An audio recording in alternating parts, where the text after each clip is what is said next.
तो नवम स्कंदे में राजा परीक्षित प्रश्न किए सूर्यवंश के गाथाओं को मेरे वास्ते वर्णन कीजिए सुखदेव जी। तब सुखदेव परमहंस कहे, हे महाराज, आज मैं तुम्हारे वास्ते महाराज हरिश्चंद्र जी के पावन चरित्र को वर्णन करता हूं। हमारे पूज्य पिताजी के प्रिय प्रसंग था हरिश्चंद्र जी का प्रसंग। मैं खुद बहुत दिनों के बाद इस कथा में शायद है ना सर, बहुत दिन हो गया भागवत में भी इस कथा को वर्णन नहीं किया। मति अनुसार राम गुण गाओ। बहुत करुण प्रसंग है हरिश्चंद्र जी का प्रसंग जो है श्रीमद् भागवत के नवम स्कंद की गाथा है। महाराज हरिश्चंद्र जो थे अयोध्या के राजा थे। महाराज हरिश्चंद्र नवम स्कंद की गाथा है, अयोध्या के राजा थे, चक्रवर्ती सम्राट थे महाराज हरिश्चंद्र भी। उदयाचल से लेकर अस्ताचल तक एक छत्र राज्य करते थे। उदयाचल से लेकर अस्ताचल तक के एक छत्र राज्य करते थे। रावण का युद्ध, रावण को तो सभी लोग जानते होंगे, रावण का युद्ध महाराज हरिश्चंद्र के साथ भी हुआ था। रावण का युद्ध ऐसे नहीं कि राम रावण युद्ध हुआ है, रावण का युद्ध दशरथ जी के साथ भी हुआ है। रावण का युद्ध मानधाता के साथ भी हुआ है, राम जी के पूर्वजों के साथ। रावण का युद्ध हरिश्चंद्र के साथ भी हुआ है। रावण का युद्ध युवनाश्व के साथ भी हुआ है। रावण का युद्ध महाराज अज के साथ हुआ है। पूरे राम जी के पूर्वजों से लड़ते आ रहे थे। लेकिन रावण का इतिहास, रावण जहां भी लड़ता था सर्वत्र विजय प्राप्त करता था। लेकिन रावण जब जब सूर्यवंश से लड़ा है सदैव परास्त हुआ है, सदैव पराजित हुआ है, पराभव प्राप्त हुआ है। रावण ऐसे नहीं कि राम जी ही रावण के ऊपर विजय प्राप्त किए। सूर्यवंश के एक भी राजा ऐसे नहीं थे जो रावण से कभी पराजित हुए हैं। मानधाता की कथा आता है बेटा। मानधाता एक बार गुरु वशिष्ठ के पैर दबा रहे थे। संपूर्ण सूर्यवंश के गुरु कौन है? गुरु वशिष्ठ। तो गुरु वशिष्ठ के पैर दबा रहे थे। गुरु वशिष्ठ के पैर दबाते समय मानधाता आए और मानधाता आकर के रावण को ललकारने लगे। अब गुरु के पैर दबा रहे हैं तो कैसे छोड़ दें? क्योंकि सबसे पहले सर्वोपरि धर्म है गुरु की सेवा। गुरु के सेवा को छोड़ के कैसे उठ जाएं? लेकिन एक शत्रु आकर के ललकार रहा है तो एक क्षत्रिय होने के धर्म, एक राजधर्म, राजा भी है, ललकार को सुन के शांत रह जाना ये भी क्षत्रिय धर्म नहीं कहता। कैसे करे महाराज मानधाता? तो गुरु वशिष्ठ के पैर दबाते दबाते महाराज मानधाता क्या किए, एक वहां पे गुरु वशिष्ठ जी के सामने में घास का टुकड़ा पड़ा हुआ था। वो घास के टुकड़ा को उठाए, एक हाथ में गुरु जी के पैर दबा रहे हैं और घास के टुकड़ा को उठा करके पीछे तरफ फेंके रावण की तरफ। वो घास के टुकड़ा रावण के सीने में पड़ा। रावण 100 योजन समुद्र के उस पार जाकर के गिरा लंका में। महाराज मानधाता के घास के एक टुकड़ा का ताकत। एक मिनट के लिए आप रामचरितमानस में आइए, बड़ा सुंदर प्रसंग है। सीता जी रावण से कहती थी, आप लोग पढ़े होंगे सुंदरकांड में, तृणधरी ओठ कहत वैदेही। सीता जी बार बार रावण से कहती थी जब रावण उसके पास आते थे। क्यों आते थे? अनेक प्रकार के भय दिखाने के लिए, त्रास दिखाने के लिए, चलो मेरे पटरानी बन जाओ इत्यादि जो भी बात करने के लिए आते थे, अपने बल पुरुषार्थ दिखाने आते थे। तो माता सीता बार बार क्या करती थी? रावण आते थे तो तृणधरी ओठ कहत वैदेही, एक घास के टुकड़ा का ओट लेके माता सीता रावण से बात करती थी, ऐसा मानस कहता है। एक मिनट के लिए विचार कीजिए, आप लोग चिंतन कीजिए। एक घास के टुकड़ा क्या माता सीता के चेहरा को दबाता रहा होगा, या एक घास के टुकड़ा माता सीता के चेहरा को ढकता रहा होगा? तृण यानी घास। तो जब सीता जी को यदि ओट लेना ही रहता तो सीता जी के पास तो साड़ी पहनी थी ना, अपने पल्लो ढाक के बात करती माता सीता ओट लेके। यदि रावण को उसको नहीं देखना होता या अपने चेहरा रावण को नहीं दिखाना होता तो पल्लो को ढाक करके बात करती भगवती सीता। साड़ी तो पहनी थी भगवती जगदम्बा अशोक वाटिका में। घास के टुकड़ा लेके क्यों बोलते थे? तृणधरी ओट कहत वैदेही। वो ओट अर्थात घास के टुकड़ा से वो अपने चेहरा को ढकती नहीं थी, वो बार बार घास के टुकड़ा दिखा करके रावण को उसके बल को याद दिलाता था। इतना बल की बात करता है रावण, इतना पुरुषार्थ की बात करता है। तो जिस सूर्यवंश के बहू का हरण करके लाया है उस सूर्यवंश वालों के घास के टुकड़ा के समान तेरा सामर्थ्य नहीं है। मानधाता घास के टुकड़े से मारे थे रावण, 100 योजन समुद्र के उस पार गिरा था। राम जी बिनु फर बाण राम तहि मारा, सत योजन का सागर पारा। मारीच को बिना फर के बाण मारे थे, 100 योजन समुद्र के उस पार गिरे थे। तृण। और दूसरा जैन को भी जब रघुनाथ जी मारे थे तो भी घास से मारे थे। जैन तीनों लोकों में व्याकुल हो गया लेकिन उसकी रक्षा करने वाले कोई नहीं थे। तो मेरे सूर्यवंश वालों के घास के टुकड़े के समान तेरा सामर्थ्य नहीं है। ये दिखाने के लिए भगवती सीता बोलते थे तृणधरी ओट कहत वैदेही, ना कि वो घूंघट काढ़।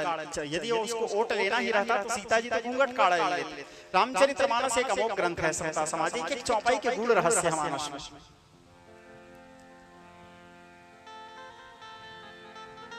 तो रावण मानधाता से भी लड़े थे,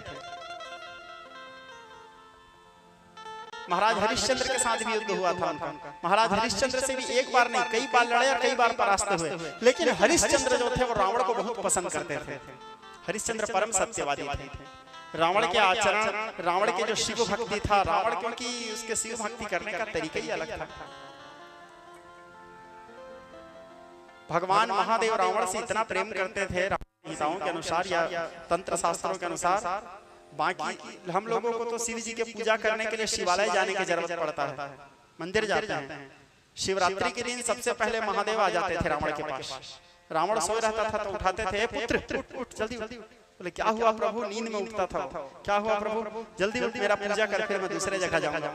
सबसे प्रथम पूजा करवाने के लिए वो रावण के पास आते थे, क्योंकि रावण के पास 3 प्रकार के सामर्थ्य था। विष्णु के समान ऐश्वर्य, महादेव के समान प्रलयकारी और ब्रह्मा के समान बुद्धि। कई जगह ऐसे कथाएं आता है हमारे शास्त्रों में, कई बार ब्रह्मा जी को यदि कोई चीज समझ नहीं आता था, सोचो ब्रह्मा के बुद्धि, ब्रह्मा को कोई चीज समझ नहीं आता था तो रावण के पास आते थे, बेटा ये समझ नहीं आ रहा इसमें कैसा होगा? तो रावण उसको बोलते थे ऐसा होगा पितामह। ऐसे थे रावण। ब्रह्मा जी को कई बार मार्गदर्शन करते थे, क्योंकि उसके ऊपर महादेव की कृपा था, अहत की कृपा था, गुरु कृपा से ओतप्रोत हो चुका था उसका जीवन। मेरे राम कथा में तो आप लोग सुने होंगे, मैं रावण के संपूर्ण चरित्र वर्णन किया भी हूं, मैं तो यूट्यूब में डाला है, आप लोग सुन लेना। राम कथा रावण युद्ध के समय में विचित्र जीवन शैली था। तो महाराज हरिश्चंद्र जो थे वो बहुत पसंद करते थे। हरिश्चंद्र के घर में कभी ब्राह्मण भोजन करवाना रहता था तो रावण को बुलाते थे, क्योंकि ब्राह्मण भोजन का भी एक विधान है। ऐसा नहीं कि किसी को भी बुला के अपने घर में ब्राह्मण भोजन करवा दो। ब्राह्मण भोजन करवाने के ब्राह्मण के जो लक्षण हमारे शास्त्रों में बताए गए हैं, वो लक्षण यदि इस ब्राह्मण के अंदर पाया जाता है तभी उस ब्राह्मण को बुला करके ब्राह्मण भोजन करवाओ। या तो ब्राह्मण भोजन ही मत करवाओ, गाय को खिला दो उसके बदले। कुपात्र को भोजन कराना आपको नरक ले जाता है। कुपात्र को दिया हुआ दान, कुपात्र को कराया हुआ भोजन, कुपात्र का किया हुआ सेवा आपको गर्त में ले जाता है, आपको नरक में गिरा देगा। उससे अच्छा आप मत ही कराओ। यदि दान देना है तो आप कुपात्र को, यदि दान देने की स्थिति आ रहा है तो किसी मंदिर में लेके चढ़ा दो, उससे अच्छा। लेकिन कुपात्र को दान मत दो। यदि भोजन करवाने की स्थिति है ब्राह्मण को, यदि आपको सही ब्राह्मण नहीं मिल रहा है तो ले जाके गौ की पूजा करके गौ को भोजन करवा दो, गौ को थोड़ा अन्न खिला दो, गौ ग्रास दे दो, पक्षियों को भोजन करवा दो। लेकिन कुपात्र को भोजन नहीं करवाना चाहिए। रावण सभी प्रकार के पात्रताओं में भी पूर्ण था, तो संपूर्ण जानकारी नहीं दिया गया किसी कारणवश। और अब किसी को गलत साबित करना है तो आदमी कुछ भी करके गलत साबित करेगा ही, ये वाला बात था।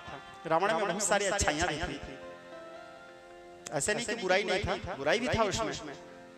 अच्छाई केवल अच्छाई ही था ऐसा नहीं है, बुराई था। तो बुराई किस में नहीं था? बुराई क्या महाराज दशरथ में बुराई नहीं था? बुराई तुम में नहीं है। जैसे मैं प्रवचन करके रावण के बारे में अनुचित बोल रहा हूँ, प्रवचन करने वाले क्या मेरे में बुराई नहीं है? आप लोग रावण की बुराई सुन रहे हो कि आप में बुराई नहीं है? देखो बुरा तो सब है इस संसार, पापी कौन नहीं है? एक लाइन में यदि पूछा जाए, चलो आप मेरे सामने छुपाओगे कि आप पापी नहीं हो, लेकिन आपका अंतरात्मा तो जान रहा है आप पापी हो।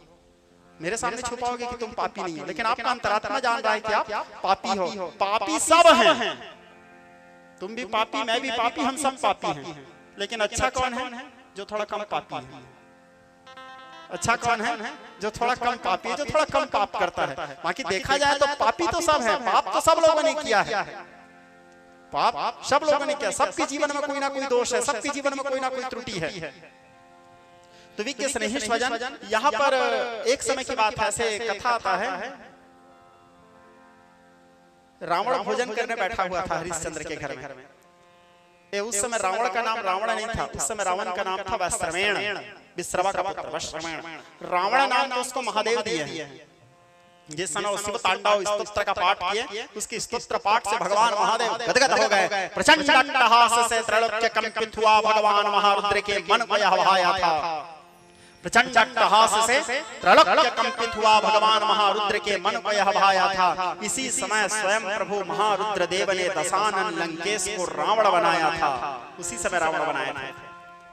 उसी समय स्वयं प्रभु महादेव ने दशानन लंकेश को रावण बनाया था। गुरु महादेव ने दीक्षा दी रावण को तंत्रों के गोपनीयताओं का तथ्य जो बताया था, और रावण उद्धार हेतु ब्रह्म को पठाया था। उसके पुत्र के, उसके शिष्य के उद्धार करने के लिए रावण को भगवान महादेव बोले थे, बेटा तेरा उद्धार मैं दिल से करूंगा, तू मेरा प्रचंड भक्ति करता है, अमोघ भक्ति करता है, तेरे भक्ति से मैं अत्यंत प्रसन्न हूँ। जा, मैं तेरे को वरदान देता हूँ पुत्र, जिस दिन तेरा उद्धार भी करूंगा तो मैं हृदय से उद्धार करूंगा। और रावण को उद्धार करने के लिए महादेव अपने हृदय को ही भेज दिए। जा, महादेव के हृदय कौन है? अत्रि सुतीक्ष्ण जी कहते हैं अरण्यकांड में, हर हृदय मानस बालमरालम, हर हृदय मानस बालमरालम, नौमी राम और बाहु विशालम।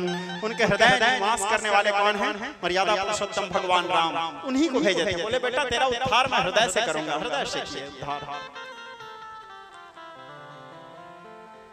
विज्ञ स्नेही स्वजन, तो रावण एक बार भोजन करने बैठे थे हरिश्चंद्र के यहाँ। बड़ा सुंदर कथा है। भोजन करते करते रावण बोले आप भी बैठिए महाराज हरिश्चंद्र। हरिश्चंद्र की पत्नी का नाम था तारामती। बोले नहीं पंडित जी, पहले आप भोजन प्रसाद पाइए, ब्राह्मण देवता हैं। बोले मैं पा लिया। हरिश्चंद्र लड़ाई होने के बाद फिर एक समय के बाद दोनों के बीच में संधि भी हो गया था। तो बोले ठीक है, पूजा किया रावण की, पूजा करके उनको भोजन बिठाया। रावण एक गिलास खा लेने के बाद फिर हरिश्चंद्र बैठे भोजन करने। अब हरिश्चंद्र भोजन कर रहे हैं, रावण भोजन कर रहा था। भोजन करते उस समय उसका नाम वैश्रवण था, मैं रावण बोल रहा हूँ, वैश्रवण विश्रवा का पुत्र। भोजन करते करते चना का सब्जी बना हुआ था, तारामती बनाई थी चना आलू। अचानक हरिश्चंद्र चौंक गए भोजन करते करते, और वो चना के कटोरी को उठाए और जोर से फेंके, जोर से फेंके। और उसके बाद फिर हरिश्चंद्र भोजन करना शुरू किया। रावण बैठा था, देखा, बोले ये क्या हुआ? बोले भोजन चल रहा है, अचानक कटोरी के चना को क्यों फेंके जोर से? इतने जोर से भोजन करते समय तो बात नहीं करना था, शांत भोजन किए। भोजन से उठने के बाद रावण हाथ जोड़ के बोले महाराज हरिश्चंद्र से, बोले राजन भोजन करते करते आप अचानक इतने चौंक करके वो चना की कटोरी उठा के फेंके क्यों?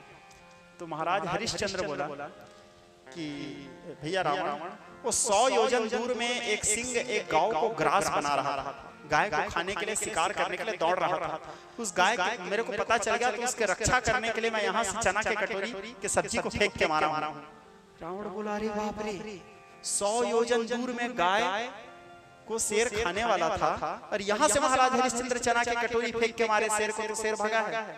ये कौन सा विद्या है?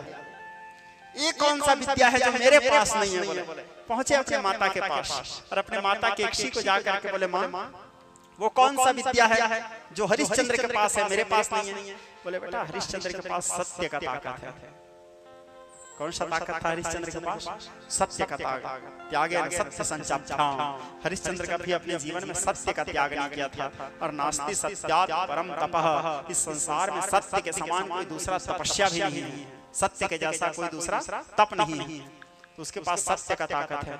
बोले अरे यदि वो ताकत मेरे को चाहिए तो बोले वो ताकत तेरे को चाहिए तो तेरे को भी सत्य धर्म का पालन करना पड़ेगा। रावण बोला बोले तो मेरे से नहीं हो सकता। बोले सत्य धर्म है कहा, मैं तो जन्म ही तामसी कुल में लिया हूँ माता, तो और कोई दूसरा उपाय? तब फिर उसके माता के यक्षी बोली बेटा इच्छित फल बिनु शिव अवराधे। यदि हरिश्चंद्र जैसा सामर्थ्य प्राप्त करना चाहते हो तो एक काम करो, इच्छित फल बिनु शिव अवराधे लहई की जोग जतन कर साधे। महादेव को प्रसन्न करो पुत्र। यदि महादेव की कृपा हो गया तो हरिश्चंद्र के पास जो विद्या है उससे ज्यादा विद्या तुमको प्राप्त हो सकता है। तो बोले महादेव कहाँ मिलेंगे? बोले बेटा वो राहु केतु शनि नहीं है जिसको तू पकड़ पकड़ के ले आता था, इसको केवल प्रेम से प्राप्त किया जा सकता है। तब फिर रावण आरंभ किया उनकी उपासना। कदा निलिम पनिर्झरी निकुंज कोट रे वसन विमुक्त धर्मति सदा शिरस्थ मंजरी बहन विलोल लोल लोचनो ललाम भाल लग्नकः शिवेति मंत्रमुच्चरण कदा सुखी भवामः। श्री गंगा जी के घाट के निकट कछार कुंड में विचार त्याग कर रे बनूंगा दत्त चित्त में। ले शिव का नाम होठों पर सजल नयन जल लिए। तब फिर रावण आराधना आरंभ किए भगवान महादेव के। उसके बाद फिर शिवार्चना आरंभ किए और फिर उसके ऊपर भोले बाबा की कृपा हुआ जिसके प्रभाव से वह विद्या को प्राप्त किया। तो महाराज हरिश्चंद्र की गाथा मैं आप लोगों को बता रहा था। हरिश्चंद्र दानी की सुनिए कहानी, काशी में जाके बिके तीनों प्राणी। महाराज हरिश्चंद्र की कथा। हरिश्चंद्र हरिश्चंद्र जो थे वो अयोध्या के राजा थे, राम जी के पूर्वज हैं, सूर्यवंशी हैं ये भी। चक्रवर्ती सम्राट थे, उदयाचल से लेकर अस्ताचल तक एक छत्र राज्य करते थे महाराज हरिश्चंद्र। अर्थात जहां सूर्य उदय होता था और जहां सूर्य अस्त होते थे, इतने बड़े भूमंडल में एक छत्र राज्य करते थे। बाकी भारत उस समय अखंड भारत था। बाकी भारतवर्ष के जितने भी राजा थे सभी महाराज हरिश्चंद्र के अधीनस्थ थे और अखंड सत्यवादी। हरिश्चंद्र के जीवन का एक ही सिद्धांत था, उदयति यदि भानु पश्चिम दिग्भागे, विकसति यदि पद्मं पर्वतानां शिखराग्रे। कमल का फूल पर्वत के श्रृंखला में भी क्यों न खिल जाए, कमल का फूल पर्वत के श्रृंखला में भी क्यों न खिल जाए। उदयति यदि भानु पश्चिम दिग्भागे, सूर्य पूर्व के जगह पश्चिम से ही क्यों न उदय हो जाए। लेकिन हरिश्चंद्र कभी अपने सत्य वचन से पीछे नहीं हट सकते। उसके जीवन का मुख्य सिद्धांत था, उसके जीवन का एक ही परिचय था, सत्य। सत्य को साध चुके थे महाराज हरिश्चंद्र।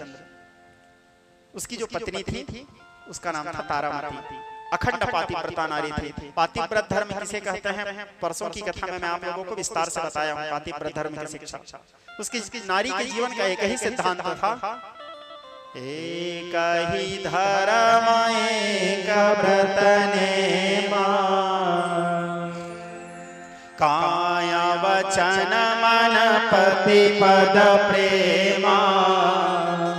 एक ही धर्म, एक ही व्रत, एक ही नियम, मन वचन कर्म से केवल पति के चरणों में प्रेम करना। पति ब्रह्मा, पति विष्णु, पति देवो महेश्वरः, ऐसे जीवन का सिद्धांत था। किनका? माता तारामती का। और हरिश्चंद्र के जो पुत्र थे उनका नाम था रोहित। वो भी आज्ञाकारी पुत्र था। वो अपने माता पिता को साक्षात भगवान मानता था और माता पिता साक्षात भगवान होते भी हैं। धरती के साक्षात भगवान माना गया है माता पिता को। राम जी इस बात को बोले हैं मानस में, क्या बोले हैं? सुनो जननी सोए, स्वयं भगवान के शब्द हैं। सुनो जननी सोए, सुत बड़ भागे, जो पितु मातु चरण अनुरागे। वही पुत्र धन्य है जो अपने माता और पिता के चरणों से प्रेम करता है। वही पुत्र धन्य है जो अपने माता और पिता के चरणों से प्रेम करता है। तो रोहित कुमार जो थे ऐसे ही पुत्र थे, अपने माता पिता हरिश्चंद्र और तारामती के चरणों में प्रेम करने वाले। बड़े आनंद के साथ महाराज हरिश्चंद्र जीवन यापन कर रहे थे। उनके सारे प्रजा भी उनसे संतुष्ट थे। उनकी जितने प्रजा थे सारे प्रजा उनसे संतुष्ट थे। अपने माता पिता के समान महाराज हरिश्चंद्र को आदर देते थे। एक चीज देखना बेटा, कभी भी पूरे प्रजा एक साथ राजा से संतुष्ट नहीं हो सकते। नियम है राजनीति का। यदि कुछ प्रजा उनसे संतुष्ट रहेंगे तो कुछ प्रजा उनको गाली देंगे। लेकिन हरिश्चंद्र एक ऐसे राजा थे कि उनके सारे के सारे प्रजा उनसे संतुष्ट थे। उनके राज्य में एक भी ऐसे प्रजा नहीं थे जो महाराज हरिश्चंद्र से दुखी थे। उनके राज्य में एक भी राजा ऐसे नहीं थे जो महाराज हरिश्चंद्र से दुखी थे या हरिश्चंद्र को न चाहते होते। ऐसा हो ही नहीं था। पूरे प्रजा संतुष्ट। हरिश्चंद्र को पिता के समान मानते थे वो लोग। और हरिश्चंद्र भी अपने सारे प्रजाओं को अपने बेटा बेटी के समान पालन करते थे, आदर देते थे, सम्मान करते थे। और राजा का एक कर्तव्य भी है, राजा का दायित्व है। गोस्वामी लिखते हैं मानस में,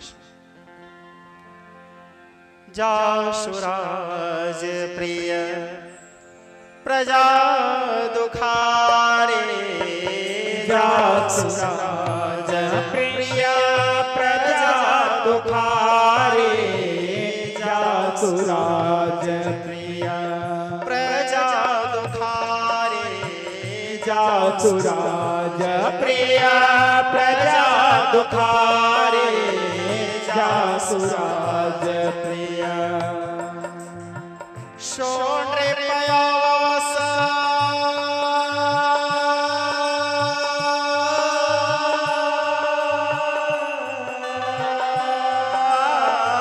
सोण्रे पयासन रकय अधिकारे, जासुराज प्रिय प्रजा दुखारे, जासुराज प्रिय। जिस राजा के राज्य में यदि प्रजागण दुखी होते हैं, बाबा जी कहते हैं जिस राजा के राज्य में यदि प्रजागण दुखी होते हैं तो वो राजा नरकगामी होता है, घोर नरक की यातना को भोगता है। राजा का एक कर्तव्य, राजा बनने के बाद राजा का दायित्व है, राजा अर्थात आप सरपंच को भी ले सकते हो क्योंकि उसको भी हम लोग चुने राजा के रूप में, आप विधायक को भी ले सकते हो, सारे जनप्रतिनिधि को भी ले सकते हो क्योंकि हम उसको राजा के रूप में स्वीकार किए हैं। जिस राजा के राज्य में यदि प्रजागण दुखी होते हैं वो राजा घोर नरकगामी होता है।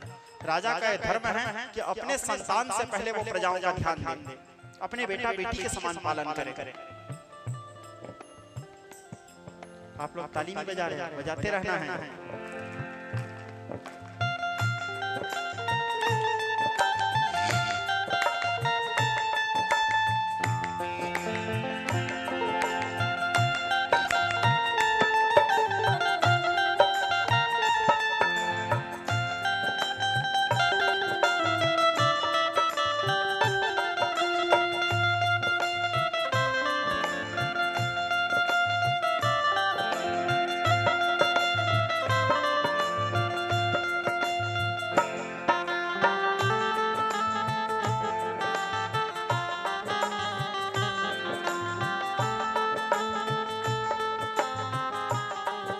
जासुराज प्रिय प्रजा दुखारी, जिस राजा के राज्य में प्रजागण दुखी होते हैं वो राजा नरकगामी होता है। तो हरिश्चंद्र के राज्य में पूरे प्रजा सुखी थी, पूरे प्रजा संतुष्ट थे और हरिश्चंद्र भी अपने सारे प्रजाओं से संतुष्ट थे। बड़े आनंद के साथ वो जीवन यापन करते थे, बड़े सुखी जीवन जी रहे।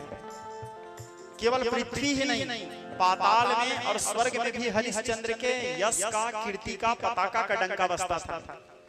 पाताल लोक में भी हरिश्चंद्र के बड़ाई किया जाता था। सोचो, धरती के तो बात छोड़ो, पाताल में भी बड़ाई किया जाता था और स्वर्ग में भी बड़ाई किया जाता था। तीनों लोकों में महाराज हरिश्चंद्र के कीर्ति का गान किया जाता था, उनके यश का गान किया जाता था। एक दिन की बात, स्वर्ग में सभा लगा हुआ था, अमरावतीपुरी इंद्र की जो सभा है, सुधर्मा सभा, वहाँ सभा लगा हुआ था। स्वर्ग के सिंहासन में देवराज इंद्र आसन में आरूढ़ थे, बैठे हुए थे। एक और देवगुरु बृहस्पति बैठे थे, वशिष्ठ जी बैठे थे और इधर विश्वामित्र जी भी बैठे थे, अग्नि वरुण यम जम सब लोग बैठे थे। अचानक इंद्र के सभा में नारद जी का आगमन हुआ। नारद जी जहां पहुंचते हैं वहां कोई ना कोई फिर लीला आरंभ हो जाता है, क्योंकि उनका नाम नारद, जिसका वचन कभी रद्द ही ना हो, नारद। नारद जी पहुंचे, नारायण नारायण ध्वनि उच्चारण करते हुए। नारद जी को देखने के बाद सभी लोगों का अभिवादन किए, आदर किए, नारद जी को आसन दिए, पाद्य दिए, अर्घ्य दिए। नारद जी बैठे। नारद जी बैठने के बाद नारद जी से देवराज इंद्र पूछते हैं, क्या पूछते हैं? कहो देवर्षि नारद जी, मृत्युलोक का क्या हाल है? मृत्युलोक का क्या हाल है? तो नारद जी कहे, महाराज मृत्युलोक की बात क्या बताऊं मैं? तीनों लोकों में, पाताल में, स्वर्ग में, मृत्युलोक में, तीनों लोकों में हरिश्चंद्र समो राजा न भूतुर न भविष्यति। हरिश्चंद्र जैसा राजा ना तो मैं आज तक कभी देखा हूँ, ना कभी देख सकता हूँ, ना हुए थे ना होंगे। इतने सत्यवादी राजा हैं। जैसे हरिश्चंद्र के बड़ाई हुआ इंद्र के सभा में, देवगुरु बृहस्पति वहां बैठे हुए थे, ब्रह्मर्षि वशिष्ठ भी बैठे थे, मुनि विश्वामित्र भी बैठे थे। वशिष्ठ तुरंत सीना चौड़ा करके बैठ गए। क्यों? क्योंकि ब्रह्मर्षि वशिष्ठ के शिष्य थे। यदि शिष्य का बड़ाई हो रहा है तो गुरु को तो गर्व होगा ही, क्योंकि उन्हीं के शिष्य का बड़ाई हो रहा है। कहां से शिक्षा पाया? गुरु वशिष्ठ से पाया। किसका शिष्य है? गुरु वशिष्ठ का शिष्य है। कहां से सीखा? गुरु वशिष्ठ से सीखा। तो शिष्य की बड़ाई में गुरु का ही बड़ाई है। किसका शिष्य है? और यदि शिष्य कोई निंदनीय कृत्य करता है, शिष्य कोई निंदनीय कार्य करता है, तो भी गुरु को सिर नीचे करना पड़ेगा। किसका चेला है? किसका शिष्य है? तो जैसे हरिश्चंद्र का देवलोक में बड़ाई हुआ, गुरु महाराज वशिष्ठ सीना तान के बैठ गए। उस काल में विश्वामित्र जी का और वशिष्ठ का जमता नहीं था, दोनों के बीच में 36 का आंकड़ा था। विश्वामित्र जी वशिष्ठ से चिढ़ते थे। वशिष्ठ तो खैर विश्वामित्र से नहीं चिढ़ते थे, क्योंकि वो तो ब्रह्मर्षि पद को प्राप्त हो चुके थे, लेकिन विश्वामित्र चिढ़ते थे। विश्वामित्र जी के बारे में जानते हो आप लोग? विश्वामित्र जी भी एक महान विभूति हैं। विश्वामित्र जी का नाम था पहले विश्वरथ। 2 मिनट के लिए हरिश्चंद्र जी के चरित्र को छोड़ करके मैं विश्वामित्र जी में प्रकाश देता हूँ। विश्वामित्र जी का पहले नाम था विश्वरथ। वो एक राजा थे और क्षत्रिय राजा थे, क्षत्रिय कुल में जन्म लिए थे। बहुत अहंकार था उसके अंदर। उसके जीवन का एक ही सिद्धांत था, उसको पराजय पसंद ही नहीं था। विश्वरथ को हारना उसको पसंद ही नहीं था। एक दिन वो अपने पत्नी के साथ चौसर खेल रहे थे। कौन? विश्वरथ। उस समय उसका नाम विश्वामित्र नहीं था। एक दिन वो अपने पत्नी के साथ चौसर खेल रहे थे। चौसर एक खेल है। खेल में पति और पत्नी के बीच में पत्नी जीत गई। अब चौसर में जीत जाना कोई बहुत बड़ा बात नहीं है। पत्नी जी, वो भी कोई दूसरे भी नहीं, उसके खुद के पत्नी जीती। और जीतने के बाद उसके पत्नी हंसते हुए कह दी, स्वामी हम आपको हरा दिए, स्वामी हम जीत गए। विश्वरथ ईगो हट हो गया इतनी में। बोले आज के बाद हम तेरे शकल नहीं देखेंगे। उसकी पत्नी को, आज के बाद हम तेरे शकल नहीं देखेंगे। हमको ये बर्दाश्त नहीं कि कोई हमसे जीत जाए। इतनी बात में वहां से उठ के चले गए। जाने के बाद दिग्विजय करने के लिए निकले हुए थे विश्वरथ। दिग्विजय करने के लिए निकले हुए थे तो उनके जो सेना थे, उनके अश्व थे, थक गए थे। तो अब उनको विश्राम करना था। विश्राम करने के लिए अब कहाँ पे ठहरे ऐसे विचार किए। अचानक एक बड़ा सुंदर आश्रम दिखा। आश्रम में समिधा के जो सुगंध है, जो हम यज्ञ करते हैं, तो यज्ञ करने के बाद आप लोग देखते होंगे एक बड़ा सुंदर सुगंध निकलता है हवन होने के बाद। तो बड़ा सुंदर सुगंध निकल रहा था। वहां दोनों टाइम यज्ञ होता था। पक्षी चहचहा रहे थे। सिंह और हिरण एक साथ विचरण कर रहे थे उस आश्रम में। सिंह और हिरण एक साथ विचरण कर रहे थे। सर्प और मोर साथ में खेल रहे थे। चूहा और बिल्ली साथ में क्रीड़ा कर रहे हैं वहां। विश्वरथ देखे, बोले ये तो विचित्र दृश्य है, ये तो असंभव है कि सिंह और मृग एक साथ रहे, चूहा और बिल्ली एक साथ रहे, सर्प और मोर एक साथ रहे। इतना सुंदर सुगंध, पक्षी सुंदर चहचहा रहे हैं। एक काम करते हैं, कोई ऋषि का आश्रम लगता है, चलो यहाँ जाते हैं, यहाँ थोड़ी देर ठहरेंगे। उस ऋषि के आश्रम में प्रवेश किए। वो आश्रम था ब्रह्मर्षि वशिष्ठ का, जो सूर्यवंशियों के गुरु थे। ब्रह्मर्षि वशिष्ठ के आश्रम में प्रवेश किए। ब्रह्मर्षि वशिष्ठ देखे विश्वरथ को, उनको आदर दिए। बोले बैठिए राजा, बैठ। तो विश्वरथ बोले ब्रह्मर्षि वशिष्ठ से कि मुनिराज, मेरे पूरे सैनिक भूखे प्यासे हैं, हम लोग दिग्विजय करके लौट रहे हैं, मेरे को भी प्यास सताया है, क्या हम लोगों के लिए रूखा सूखा भोजन का प्रबंध हो सकता है?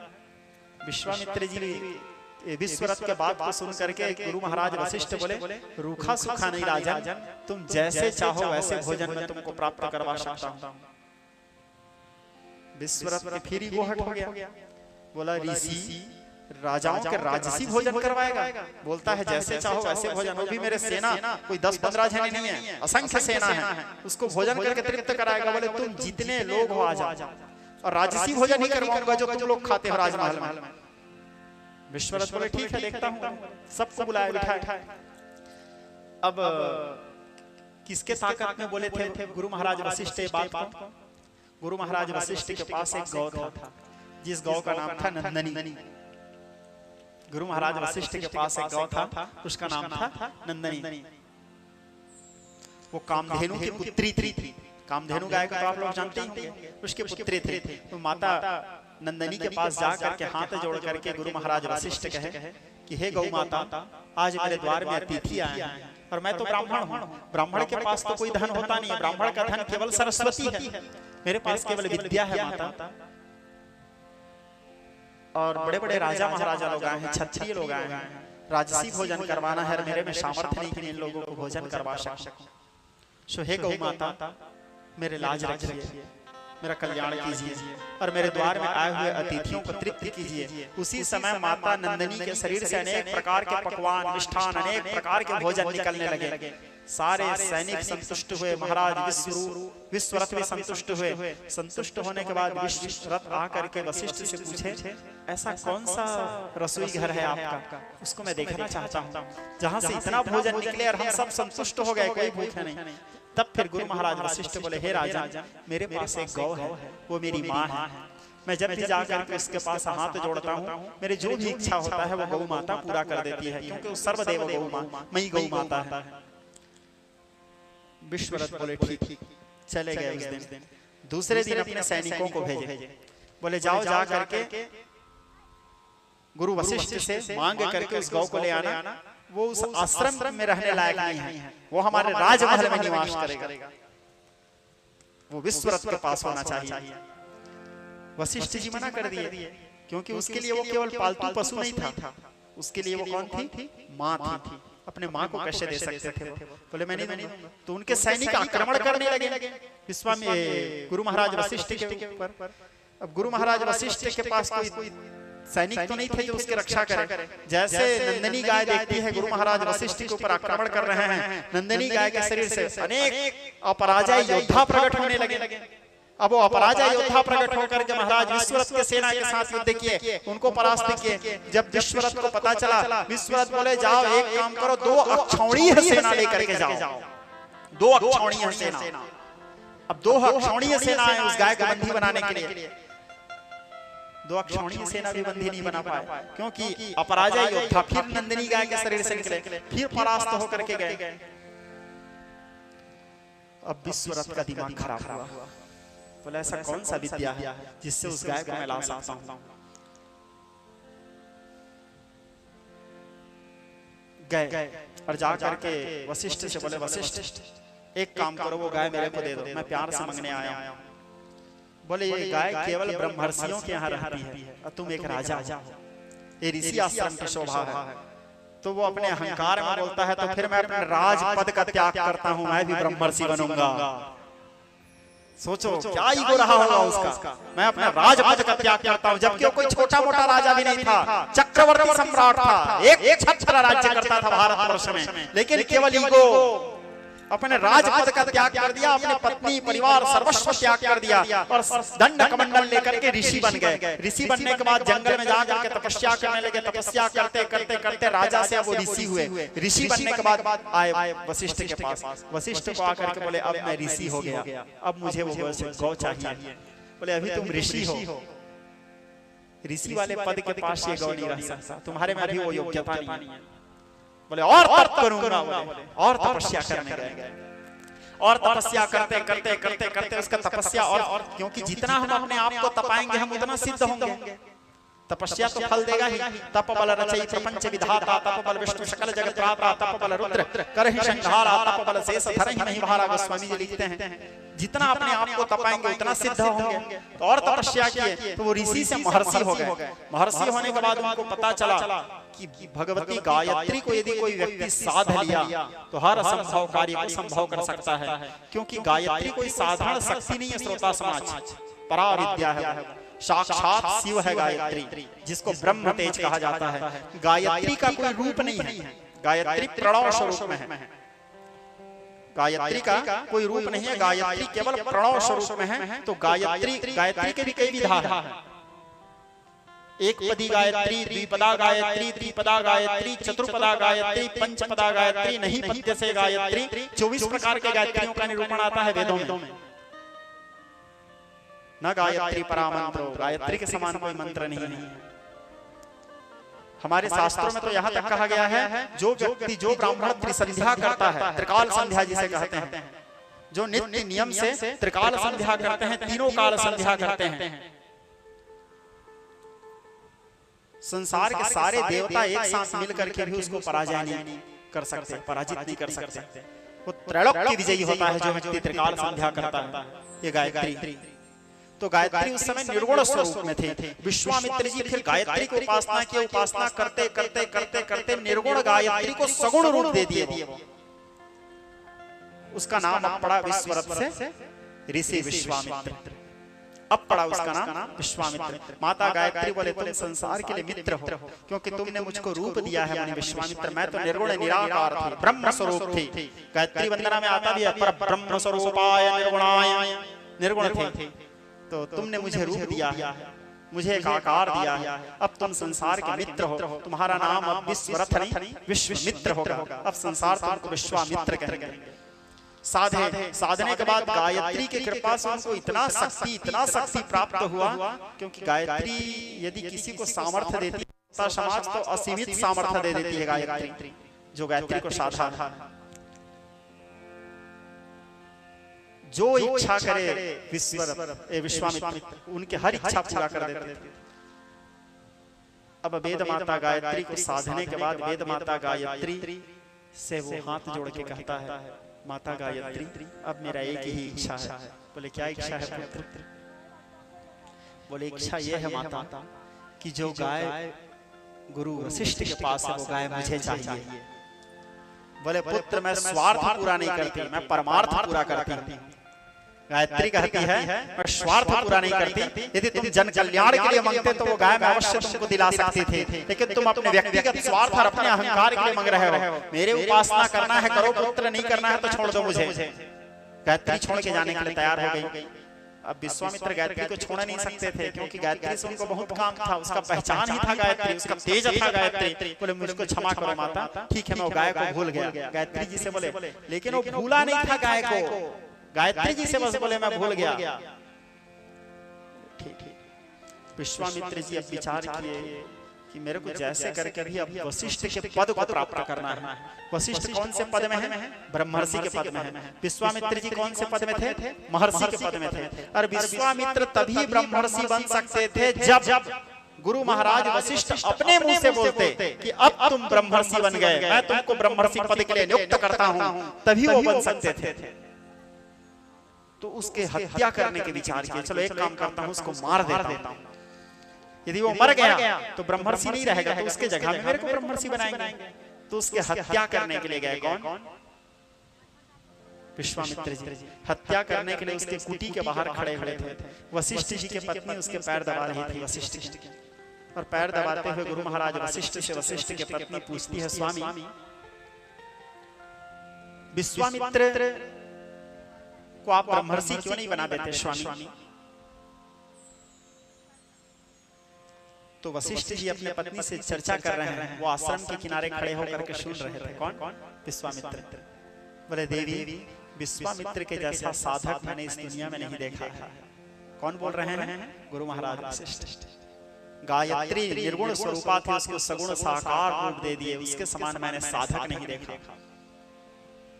उसके समान उपासना करने वाले, उसके समान तपस्या करने वाले तपस्वी, उसके जैसे योगी सच कहूं ना देवी तो मैं तो विश्वामित्र को देखूं तो स्वतः आप ही आप सम्मान के कारण मेरा हाथ उड़ जाता है जोड़ने के लिए। ब्रह्मर्षि होते हुए भी इतने बड़े तपस्वी हैं।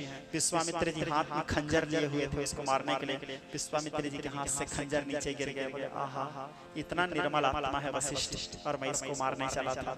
पश्चाताप के कारण विश्वामित्र जी फिर वहां से बाहर निकले और जा करके अपने प्रायश्चित कैसा करूं, प्रायश्चित कैसा करूं, इस प्रकार विचार करने लगे। ये आखिरी कथा है, इसके बीच में और कथा है। ये अंतिम कथा था प्रायश्चित के विचार। इससे बीच में और क्या कथा आता है?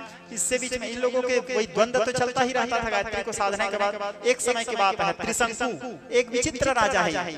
त्रिशंकु जीते जी स्वर्ग जाना चाहता था बेटा प्रमोद। जीते जी कोई व्यक्ति स्वर्ग नहीं जा सकता, शरीर को त्यागने के बाद ही हमको स्वर्ग या नरक के यात्रा करना होता है। त्रिशंकु बोला मैं जीते जी जाना चाहता हूँ। उस समय नहीं पड़ता था विश्वामित्र का वशिष्ठ का।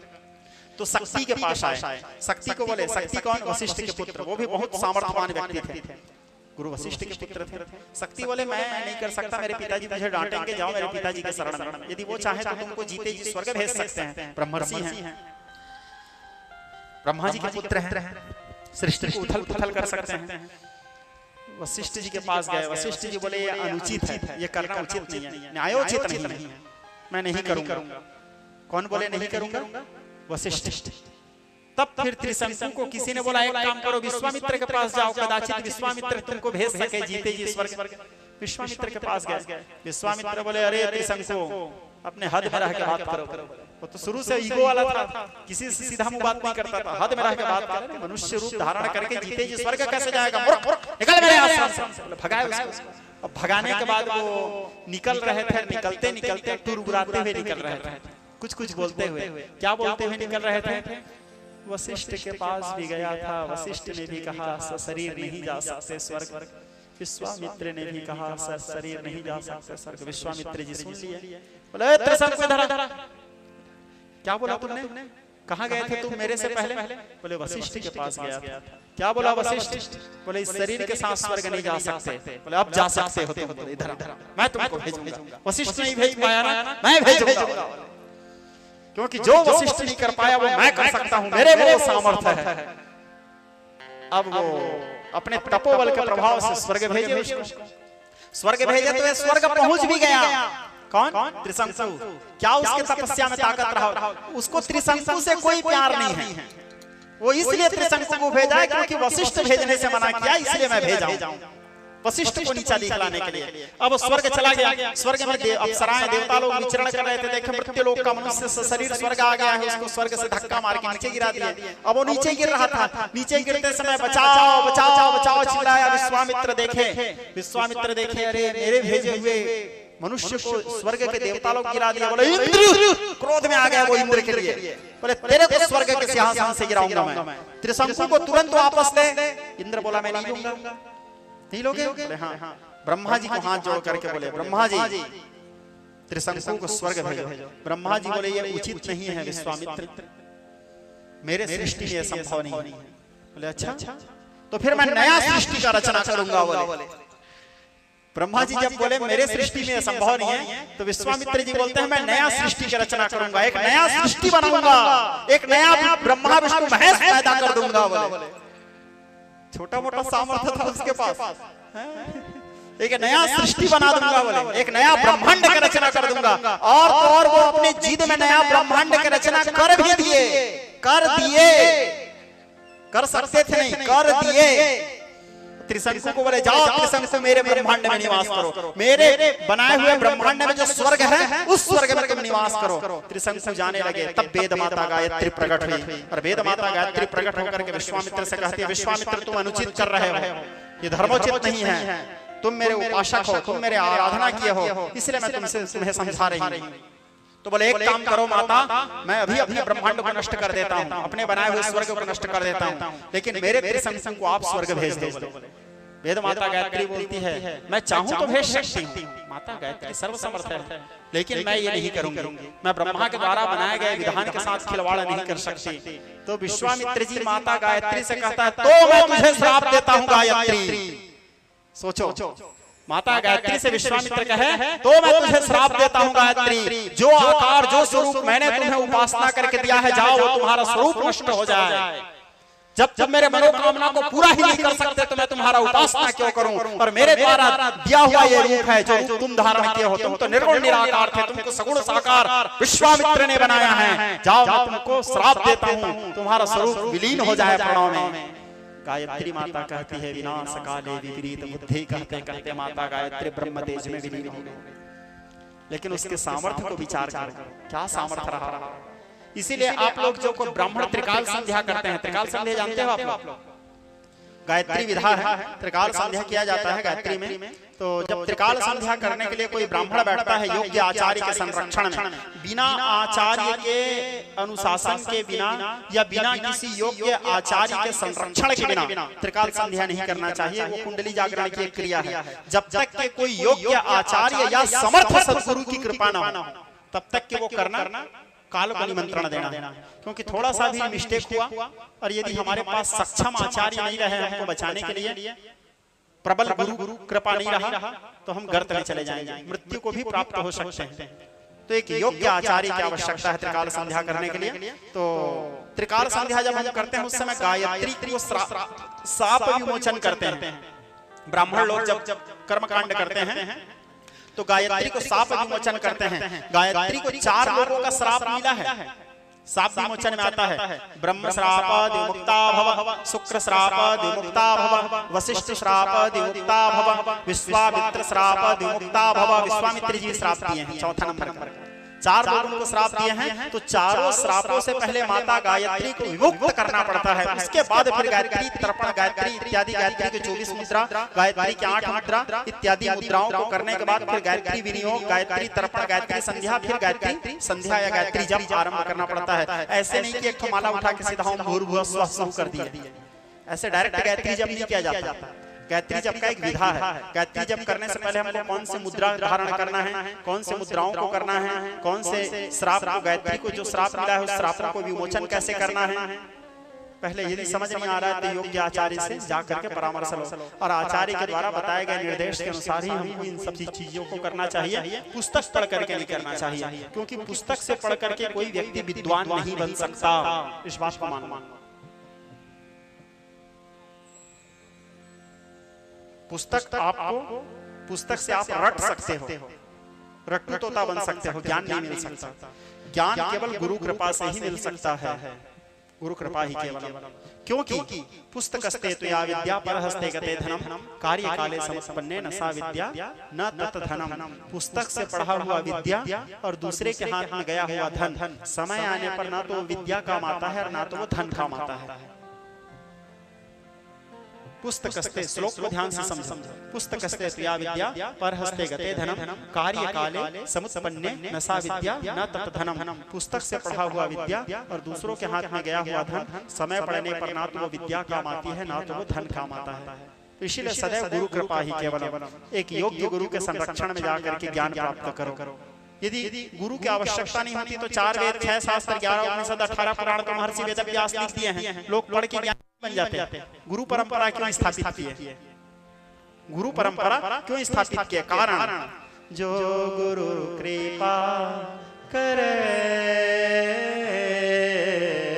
जो गुरु कृपा करे। संगीत का सबसे डिफिकल्ट राग है राग मालकोश। कोटि कपाप कटत पल छिन में, कोटि कपाप कटत पल छिन में, जो गुरु कृपा करे।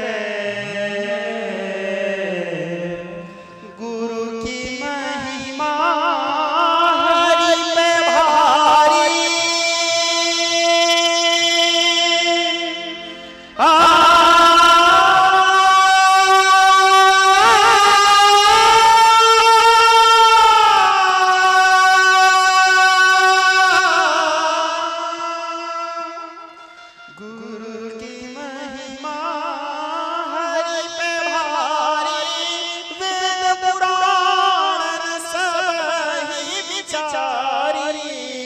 ब्रह्मा व्यास रटत पल छिन में, ब्रह्मा व्यास रटत पल छिन में, जो गुरु कृपा करे, जो गुरु कृपा करे। गुरु कृपा ही केवल। द्वितीय स्नेही स्वजन वशिष्ठ और विश्वामित्र की चर्चा कर रहे थे हम लोग। तब वेद माता गायत्री जब विलीन हो गई, तब फिर वशिष्ठ को ब्रह्मा जी आए, भगवान शंकर आए थे। बोले मूर्ख, अपने विनाश को निमंत्रण दे रहा है, सुधर जा, समझाए। अब भगवान शंकर समझाने के बाद फिर विश्वामित्र समझ गए, क्योंकि भगवान शंकर के पास 2 प्रकार के तरीका है समझाने का। क्यों? भगवान शंकर को जब सृष्टि कार्य मिला तो भगवान तीनों देवताओं को कार्य विभाजन दिए शिव पुराण के अनुसार। ब्रह्मा जी को क्या कार्य दिए? सृजन। विष्णु जी को क्या काम दिए? पालन। और भगवान शंकर को क्या काम दिए?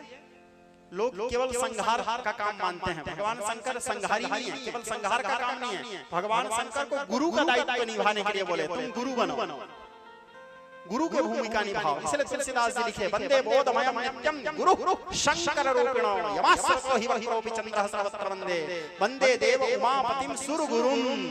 भगवान शंकर गुरु की भूमिका निभाए।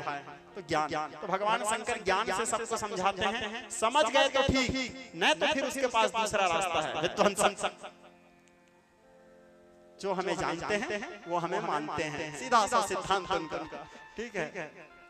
भगवान शंकर विश्वामित्र जी को जब समझाया, विश्वामित्र जी बोले ठीक है, भगवान शंकर बोल रहे हैं मान जाता हूं, तो इनका कोई ठिकाना नहीं लगा। नहीं, अभी खोले अखर सर्व मंगला कला कदम मंजरे रस प्रवाह माधरे विजंबरणा मधुप्रथम कहा मैं रहूंगा, उससे अच्छा मान जाता हूं बोले विश्वामित्र जी। और दूसरे ब्रह्मांड को विलुप्त किए। विलुप्त करने के बाद फिर अब त्रिशंकु बीच में लटका है बेचारा। अब विश्वामित्र जी तो पीछे हट गए और वो ना ऊपर जा सका ना नीचे जा सका, वो बीच में लटका हुआ है।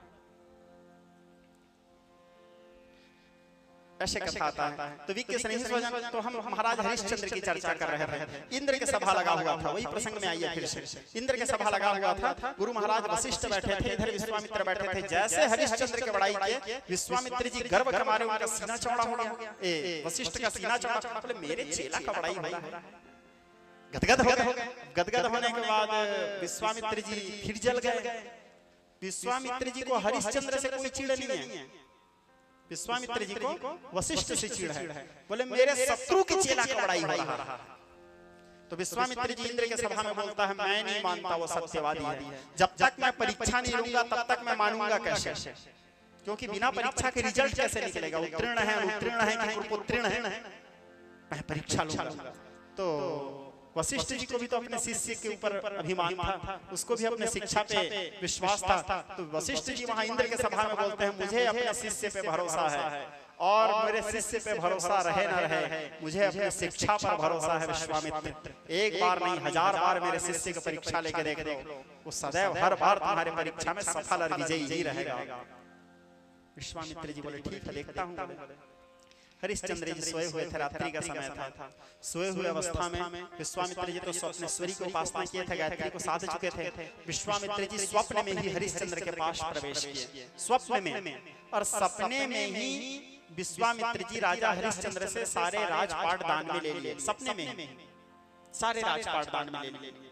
अब दूसरे दिन सुबह हरिश्चंद्र जी उठे, उठने के बाद हरिश्चंद्र जी सोचने लगे आप नींजते हुए, बोले रात को कोई साधु आया था, पर कोई साधु रात को आकर के मेरे सारे धन वैभव को दान में ले लिया, सारे राज्य को दान में ले लिया, कौन था नहीं पता।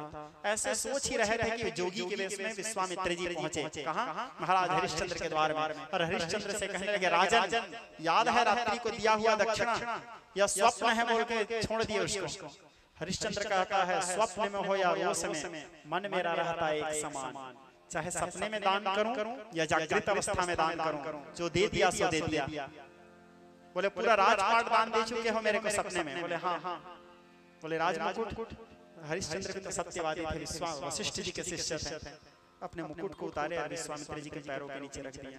तब विश्वामित्र जी कहे राजन जब तक दक्षिणा नहीं दोगे तब तक दान पूर्ण नहीं होता। शास्त्र कहता है दान के बाद दक्षिणा आवश्यक है।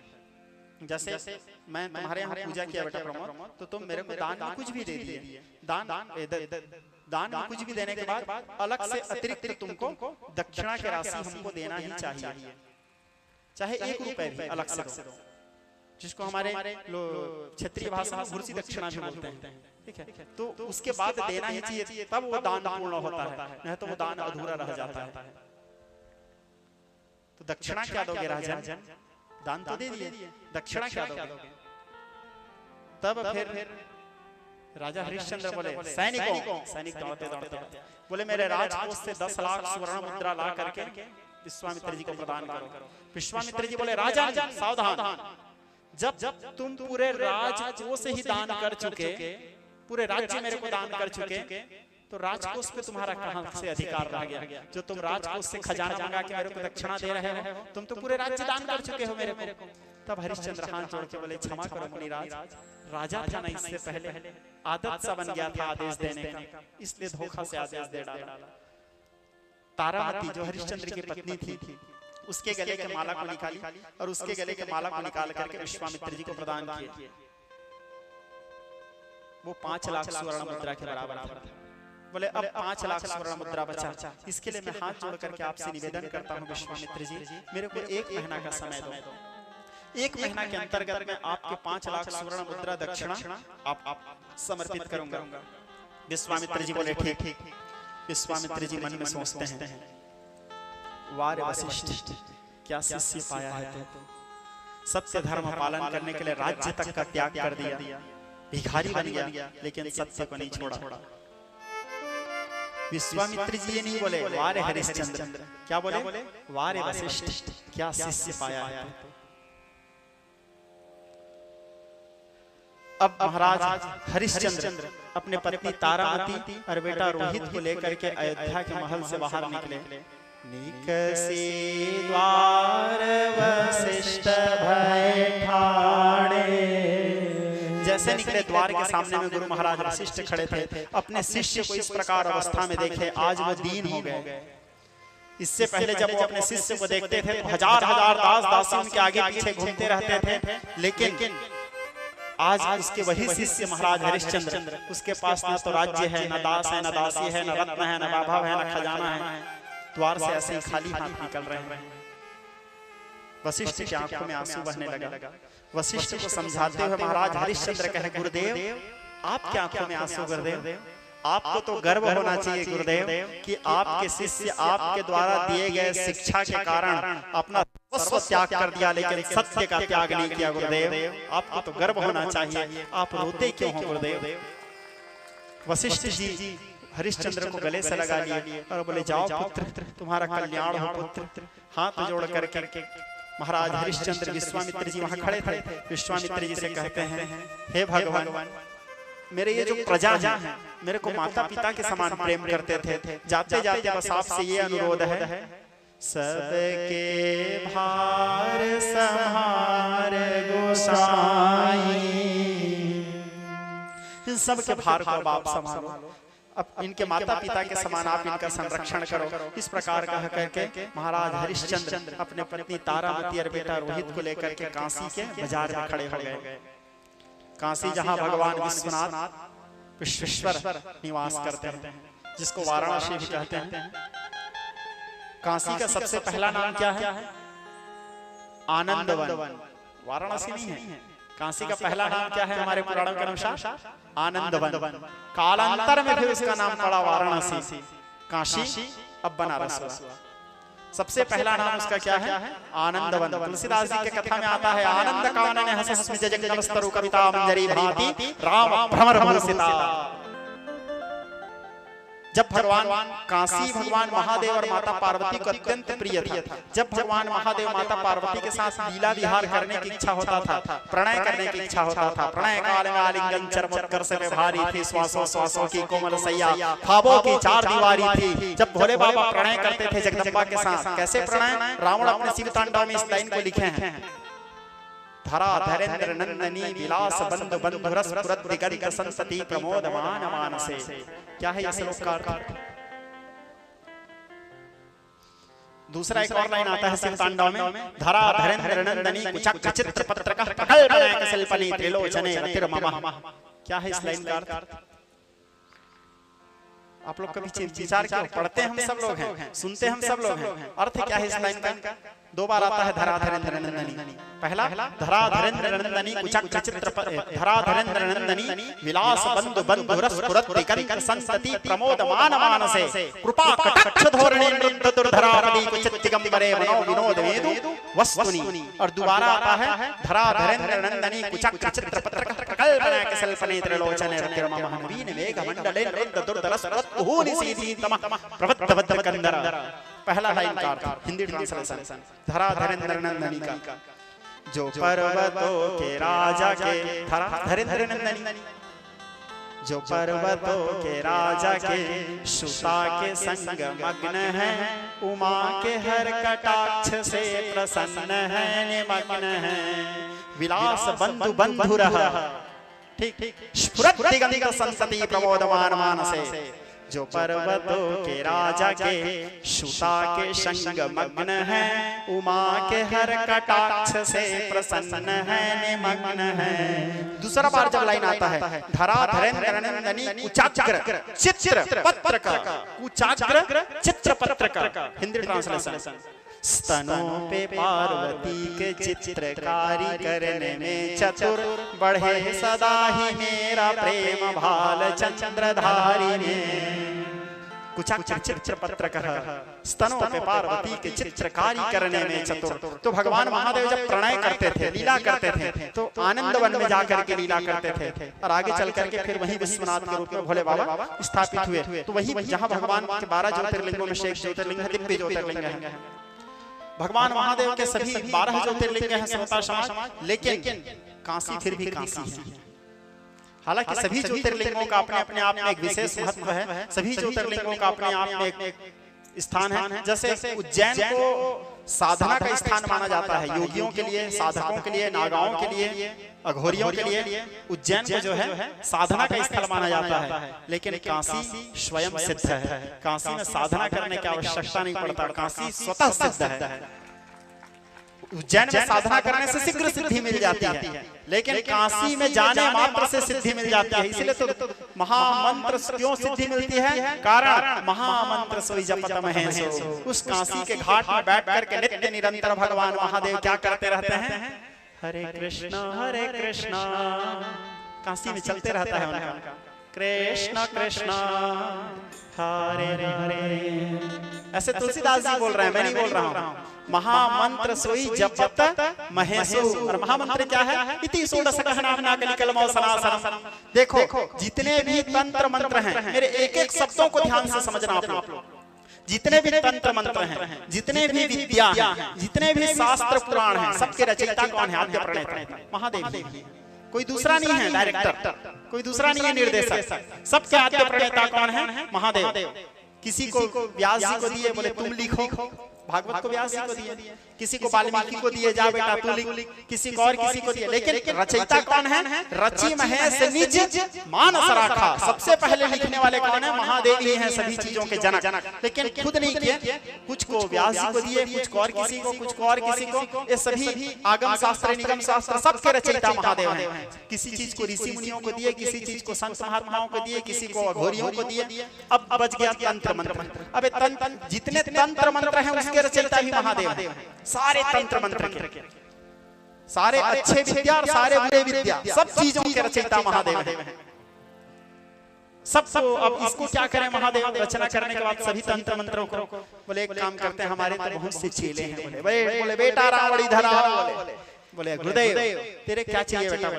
बोले जो है सब दे दो गुरुदेव। बोले रावण बोले जो है सब दे दो गुरुदेव। ठीक है बेटा, एक चीज बचा के रखूंगा बस। बोले तो जितना था उसमें से बहुत सारे चीज तो रावण को दे दिए भगवान महादेव। अब कुछ बचा तो माता पार्वती को दिए। कुछ चीज ऐसे था जिसको पार्वती को ही दिए हैं, दूसरे को नहीं दिए हैं महादेव। जैसे कुंजिका स्तोत्र पार्वती को दिए हैं, श्रृणु देवी प्रयक्षामि कुंजिका स्तोत्रम उत्तमम, पार्वती जी को दिए हैं। योनि साधना का रहस्य केवल पार्वती को बताया है, योनि साधना कैसे किया जाता है। और भी ऐसे कुछ तंत्र विद्या हैं जिसको केवल जगदम्बा को ही दिए, दूसरे को नहीं दिए। कुछ को रावण को दिए। अब कुछ बच गया, अमृत संजीवनी विद्या बचा। तो बोले मृत संजीवनी विद्या को भी मैं क्या करूंगा? तू आ शुक्राचार्य। बोले शुक्राचार्य को दिए। कुछ और तंत्र मंत्र बचा, इधर आ बेटा बाणासुर। बोले बाणासुर को दिए। तो जितना था सबको बांट दिया महादेव, अपने पास कुछ नहीं रखे, केवल एक ही चीज रखे। सबके रचना किए और सबको दे दिया महादेव, अपने लिए कुछ नहीं रखे, अपने लिए केवल एक ही चीज रखे। क्या? तुलसीदास जी बोले हरे कृष्णा, केवल महामंत्र को रखे, क्योंकि महामंत्र सब चीजों को सबको बांट दिए और अपने लिए केवल महामंत्र को रखे। और महादेव बाकी जितने तंत्र मंत्र हैं उसके जाप नहीं करते। महामंत्र क्या जाप करते हैं? तुलसीदास जी बता रहे हैं, महामंत्र सोई जपत महेशो। कितने बुद्धिमान देखो महादेव। बाकी सब लोग किसी को तंत्र मंत्र धरा दिए, किसी को टोटका पकड़ा दिए, किसी को जादू पकड़ा दिए, किसी को टोना पकड़ा दिए, किसी को शास्त्र दे दिए, किसी को ग्रंथ दे दिए, सबको बांट दिए और खुद राम को पकड़ लिए। बोले सार तो केवल राम है, राम नाम सत्य है, सत्य केवल राम है। और स्वयं महामंत्र जपने लगे, हरे कृष्णा कृष्णा कृष्णा हरे हरे, हरे राम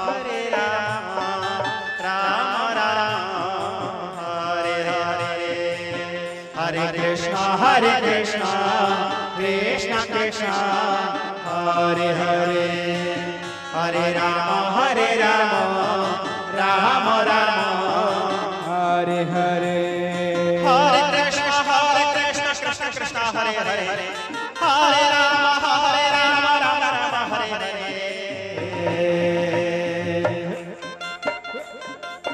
हरे कृष्णा कृष्णा कृष्णा हरे हरे, हरे राम राम राम हरे हरे। हरे कृष्णा कृष्णा कृष्णा हरे हरे, हरे राम राम राम हरे हरे। हरि बोल।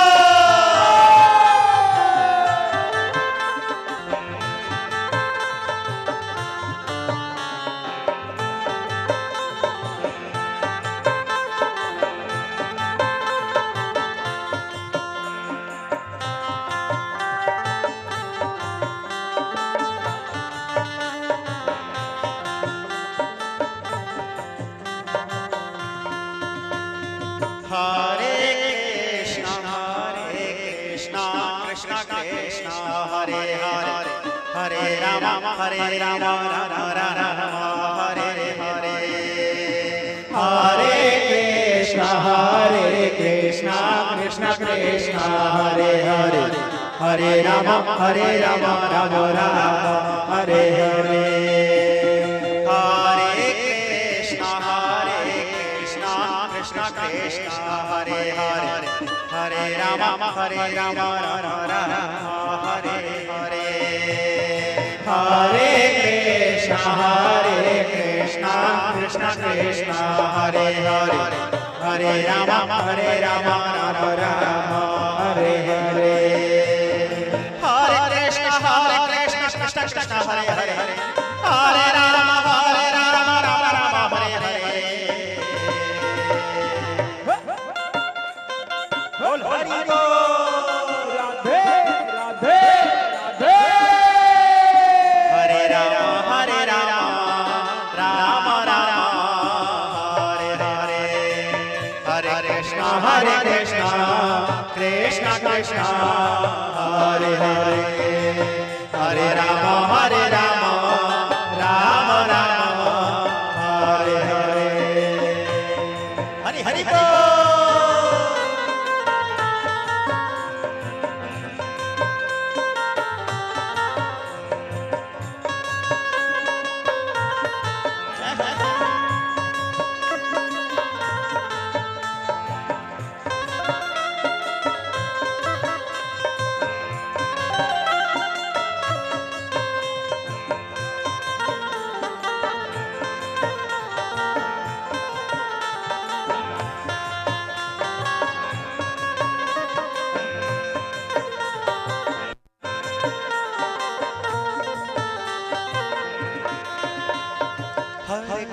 हरे कृष्ण कृष्ण कृष्ण हरे हरे हरे राम राम राम हरे हरे हरे कृष्ण कृष्ण कृष्ण हरे हरे हरे राम राम राम हरे हरे हरे कृष्ण कृष्ण कृष्ण हरे हरे हरे राम राम हरे हरे हरे कृष्ण कृष्ण कृष्ण हरे हरे हरे राम राम राम हरे हरे हरे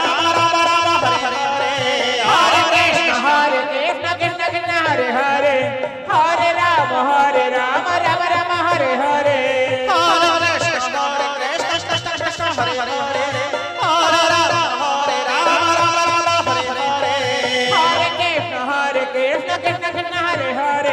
हरे राम राम हरे हरे हरे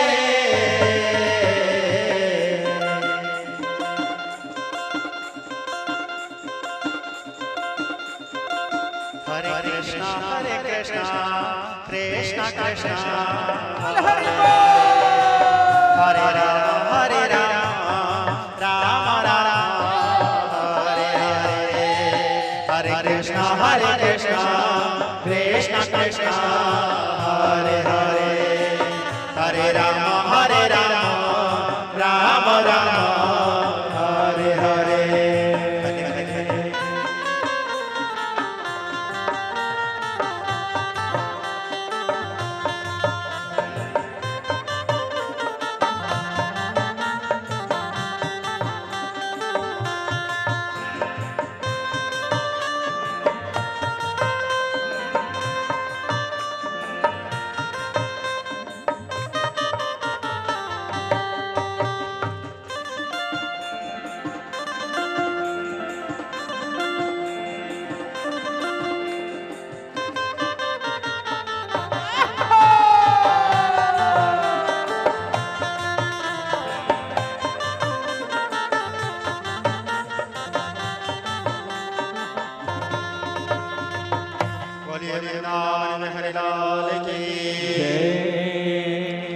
आइए हमारे प्रसंग में क्या बता रहा था मैं आपको।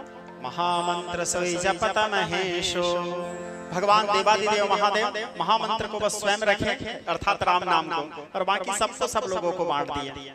भगवान महादेव वैष्णव हैं और शैव हैं। बेटा प्रमोद, भगवान महादेव वैष्णव हैं या शैव हैं?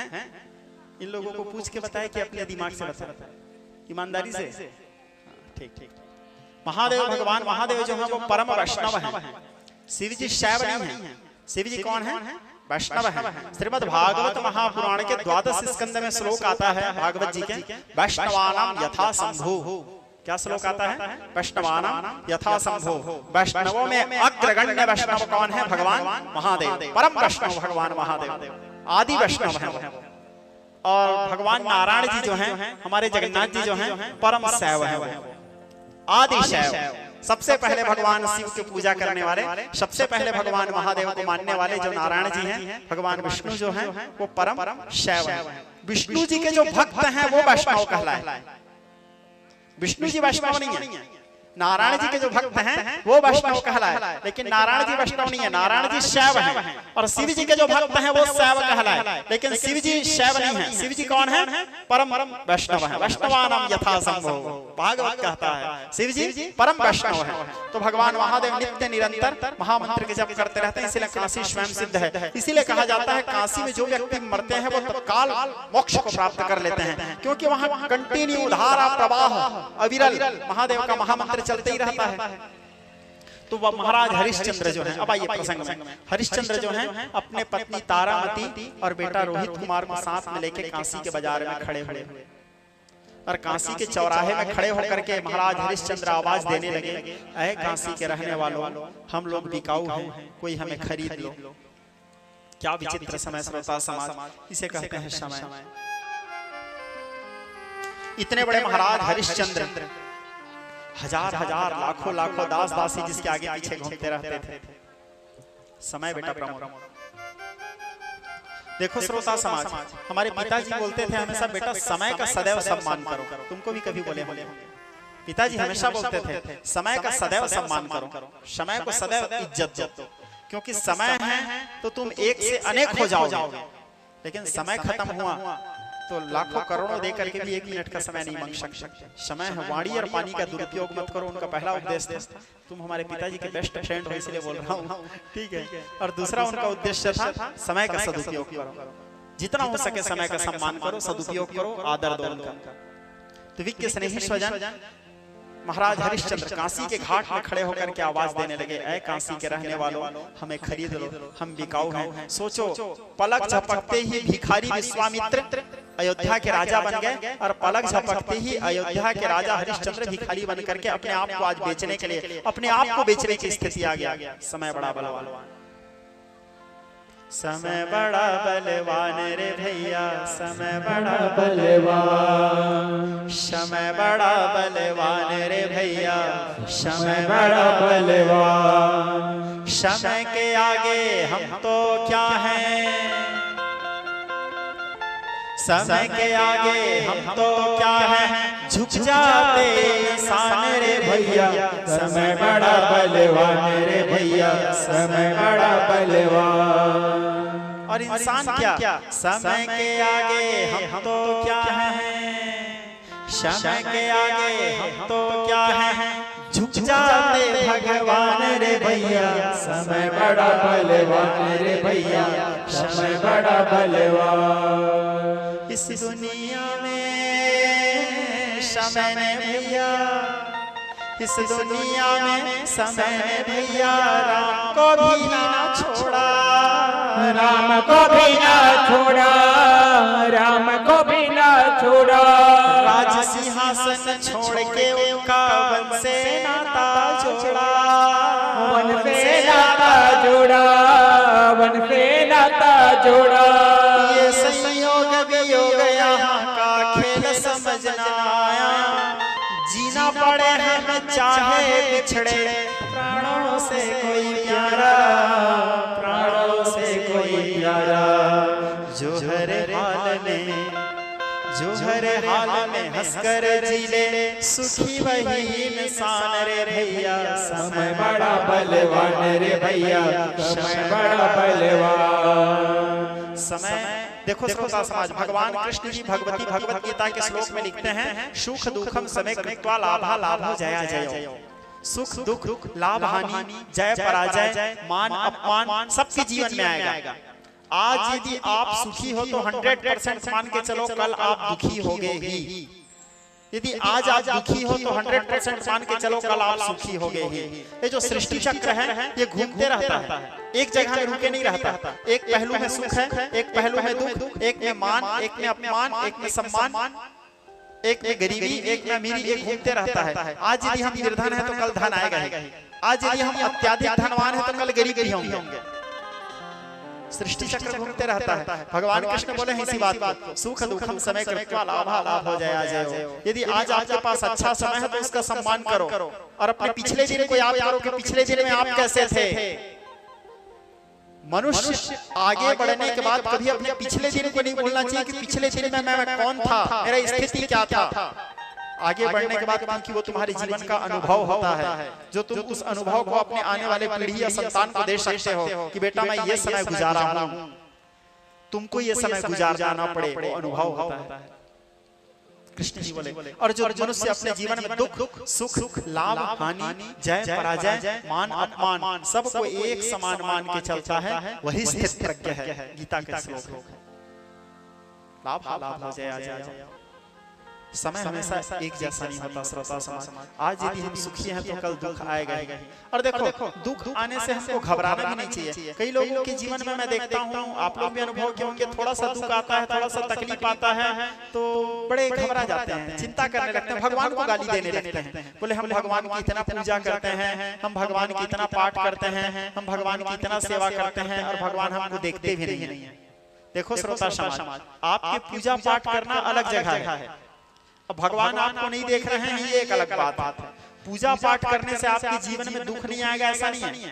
पूजा पाठ करो, भक्ति करो, मंदिर में दोनों टाइम जाओ, मंदिर में पूजा करो, घर में पूजा करो, इससे आपको दुख नहीं आएगा ऐसा नहीं है। दुख तो आएगा ही, दुख आएगा ही, तकलीफ होगा ही आपको। ऐसा नहीं कि पूजा पाठ करने से आपको दुख तकलीफ नहीं होगा, दुख और तकलीफ तो होगा ही। आप इस जन्म ले लिए, जन्म लेते ही आपके जीवन में दुख होना शुरू हो जाता है, क्योंकि पृथ्वी जो है वो दुखों को प्रसव करने वाली भूमि है। एक दुख हमारे जीवन से नहीं जाता कि दूसरे पहाड़ के समान दुख हमारे जीवन में आ जाता है। तो ऐसा नहीं है। हमारे शास्त्र कहते हैं, संत महात्मा कहते हैं, वेदों के मत हैं, पूजा पाठ करने से, भगवान की भक्ति करने से दुख नहीं आएगा ऐसा नहीं है, दुख आएगा ही। तो जब दुख आएगा ही तो पूजा पाठ क्यों करेंगे? जब पूजा पाठ करने से दुख आ ही रहा है तो क्यों करें पूजा पाठ? पूजा पाठ इसलिए करेंगे क्योंकि पूजा पाठ करने से, भगवत भक्ति करने से, भगवान के नाम जप करने से वो जो दुख आता है उस दुख को पार करने की क्षमता हमको मिल जाता है, दुख से निकलने का रास्ता हमको मिल जाता है कि इस दुख से हमको निकलना कैसे है। उस दुख को सहन करने का सामर्थ्य हमको प्राप्त हो जाता है। पूजा पाठ भक्ति आराधना करने से वो दुख से हमको पार निकलने का रास्ता मिल जाता है, दुख को सहन करने की क्षमता मिल जाता है। लेकिन इसका मतलब ये नहीं कि दुख नहीं मिलेगा, दुख तो आएगा।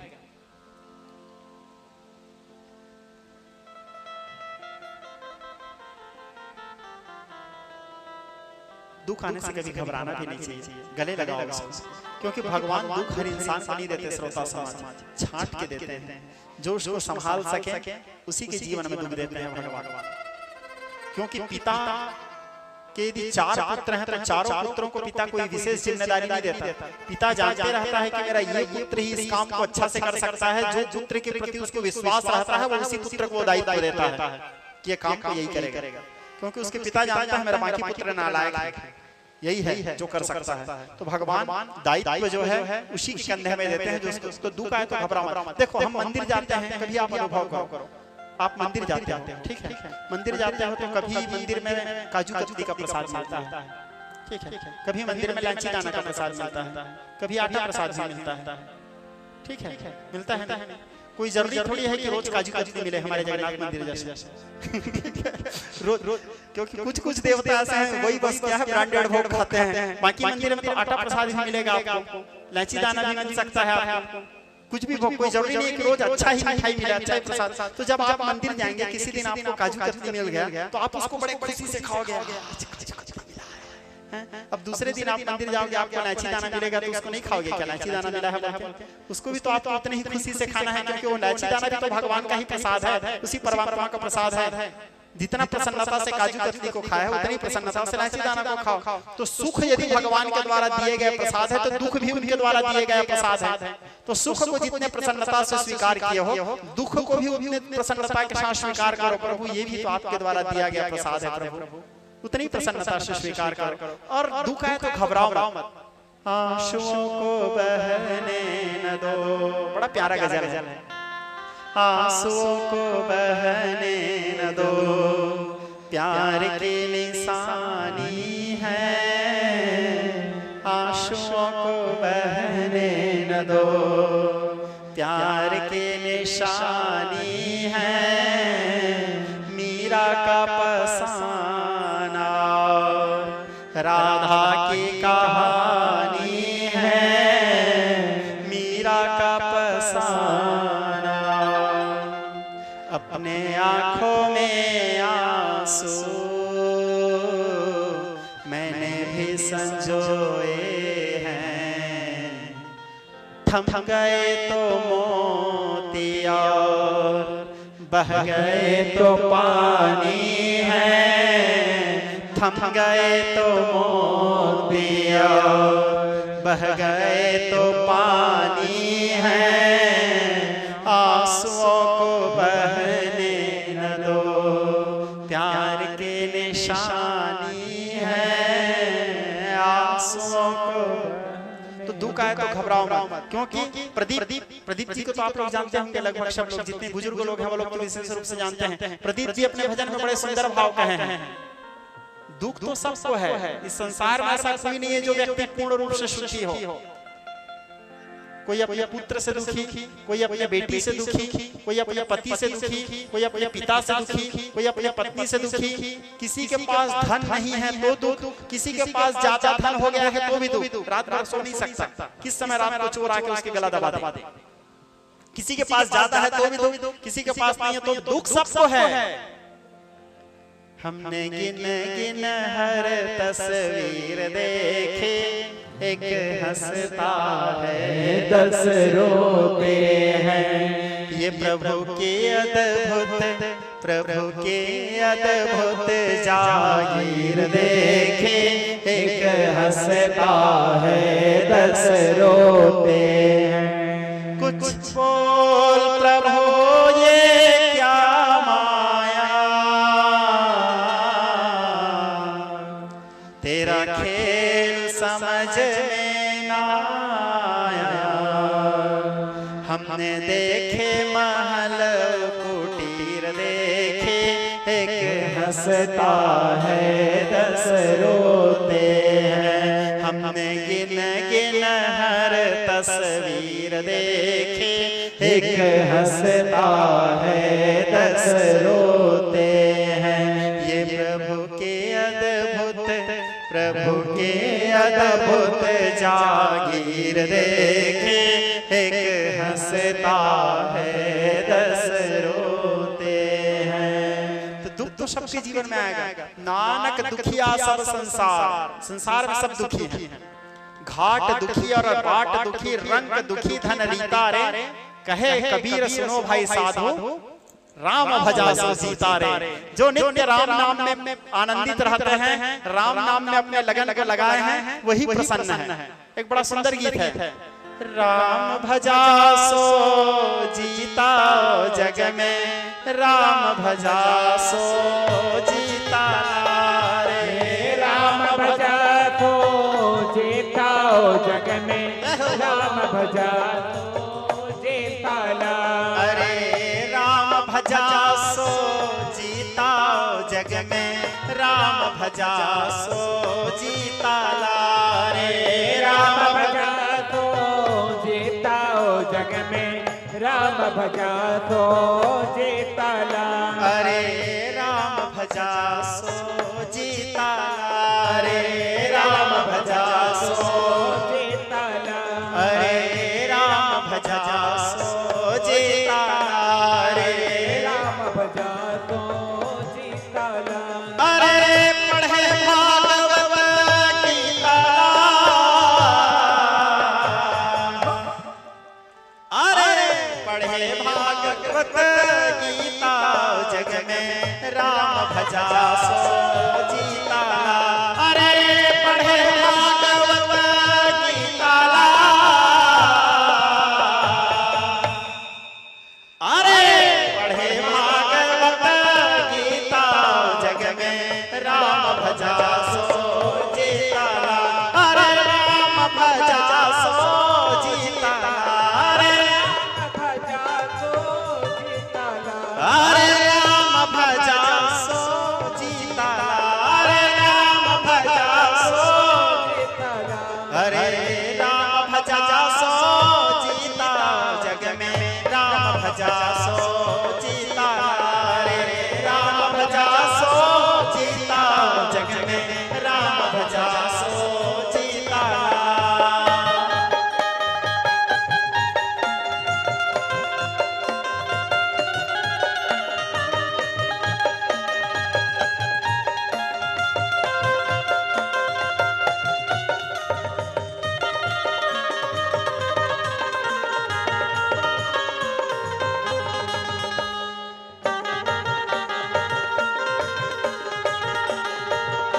भजा सो जीता लाला। कैसे राम भजा सो जीता लाला। अरे पढ़े भागवत गीता, पढ़े भागवत गीता, पढ़े भागवत गीता, जग में राम भजा सो जीता लाला। अरे पढ़े भागवत गीता, पढ़े भागवत गीता, पढ़े भागवत गीता, जग में राम भजा सो जीता लाला। अरे पढ़े भागवत गीता, पढ़े भागवत गीता, पढ़े भागवत गीता, जग में राम भजा सो जीता लाला। अरे पढ़े भागवत गीता, पढ़े भागवत गीता, पढ़े भागवत गीता, जग में राम भजा सो जीता लाला। अरे राम भजा सो जीता, जग में राम भजा सो जीता लाला। राम भजा सो जीता, जग में राम भजा सो जीता लाला। अरे राम भजा सो जीता, जग में राम भजा सो जीता लाला। राम भजा सो जीता, जग में राम भजा सो जीता लाला। तो केवल सुखी वही है जो राम नाम का आश्रय लिए हैं, और नानक दुखिया सब संसार, बाकी संसार में सब दुख है।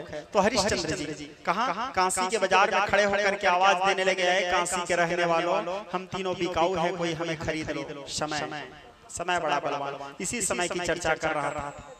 समय का सदैव सम्मान करो श्रोता समाज, और हर परिस्थिति में प्रसन्न रहना ये एक बहुत बड़ा कला है। हर परिस्थिति में, चाहे दुख हो, सुख हो, लाभ हो, हानि हो, हर परिस्थिति में अपने मन को शांत रखना, प्रसन्न रहना। अब मन में ये विचार करना, ये समय भी चला जाएगा, ये समय भी चला जाएगा। ये जीवन का एक बहुत बड़ा मंत्र है। जो भी परिस्थिति आ रहा है, मन में विचार करो तुरंत, ये समय भी चला जाएगा। क्योंकि कोई भी समय हमेशा के लिए नहीं रहता, कोई भी समय हमेशा के लिए नहीं रहता। काल गणना है, काल घड़ी घूमते ही रहेगा। काल जो है परिवर्तन होगा ही। भगवान कृष्ण के उपदेश है गीता में, परिवर्तन संसार का नियम है। जो आज तुम्हारा है वो कल किसी और का था, आने वाले समय में किसी और का होगा। व्यर्थ क्यों चिंता करते हो? जो होना है वो होके रहेगा, जो नहीं होना है वो नहीं होगा। व्यक्ति स्नेही स्वजन, तुम्हारा हरिश्चंद्र आवाज दिया है, काशी के रहने वालों, हमें खरीद लो, हम बिकाऊ हैं। उसी समय एक पंडित जी आए जो काशी विश्वनाथ की पूजा करते थे। वो पंडित जी आकर के 3 लाख स्वर्ण मुद्रा में तारामती और रोहित कुमार दोनों को खरीद के ले गए, हरिश्चंद्र की पत्नी और उसके बच्चे को। तो पंडित जी पूछे, तुम्हारे पत्नी और बच्चे क्या करेंगे? तो हरिश्चंद्र बोले, मेरे पत्नी पर उसके वस्त्र नहीं धोएगी, क्योंकि पातिव्रत धर्म के अनुसार पर पुरुष के वस्त्र धोने में भी दोष लगता है, सतीत्व भंग होता है, ऐसा माना गया है। पर पुरुष के वस्त्र नहीं धोएगी मेरे पति, बाकी घर के साफ सफाई, लीपना बुहारना, झाड़ू पोछा लगाना सब काम करेगी। सोचो नरहीन बनेगी वो। क्या विचित्र विडंबना। गुरु महाराज वशिष्ठ इसी बात को बोले थे भरत लाल को, बेटा भरत सुनहु भरत भावी प्रबल, बिलखी कहे मुनिनाथ, हानि लाभ जीवन मरण, जस अप जस विधि हाथ, जस अप जस विधि हाथ। इतने बड़े राज राजेश्वरी एक पंडित जी के यहाँ लीपना बुहारना झाड़ू पोछा काम करने के लिए चली। अब उसके बाद एक भंगी आया। काशी में बहुत से घाट हैं, जिसमें एक घाट का नाम है मणिकर्णिका घाट। वहीं से हरिश्चंद्र घाट भी लगा हुआ है। आप लोग कभी काशी जाएंगे तो दर्शन कीजिएगा।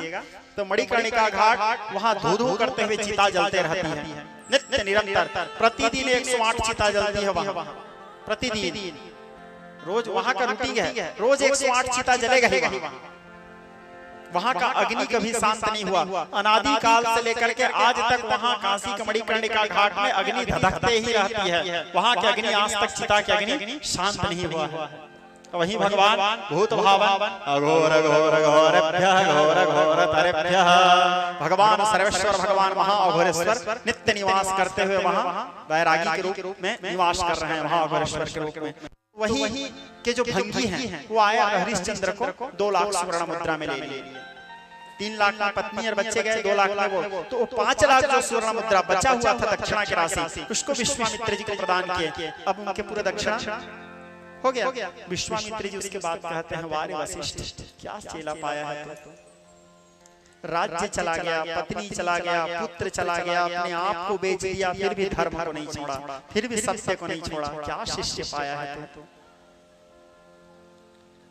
अब तारामती जो है वो पंडित जी के घर में लिखना, बुहारना इत्यादि सब काम करते थे।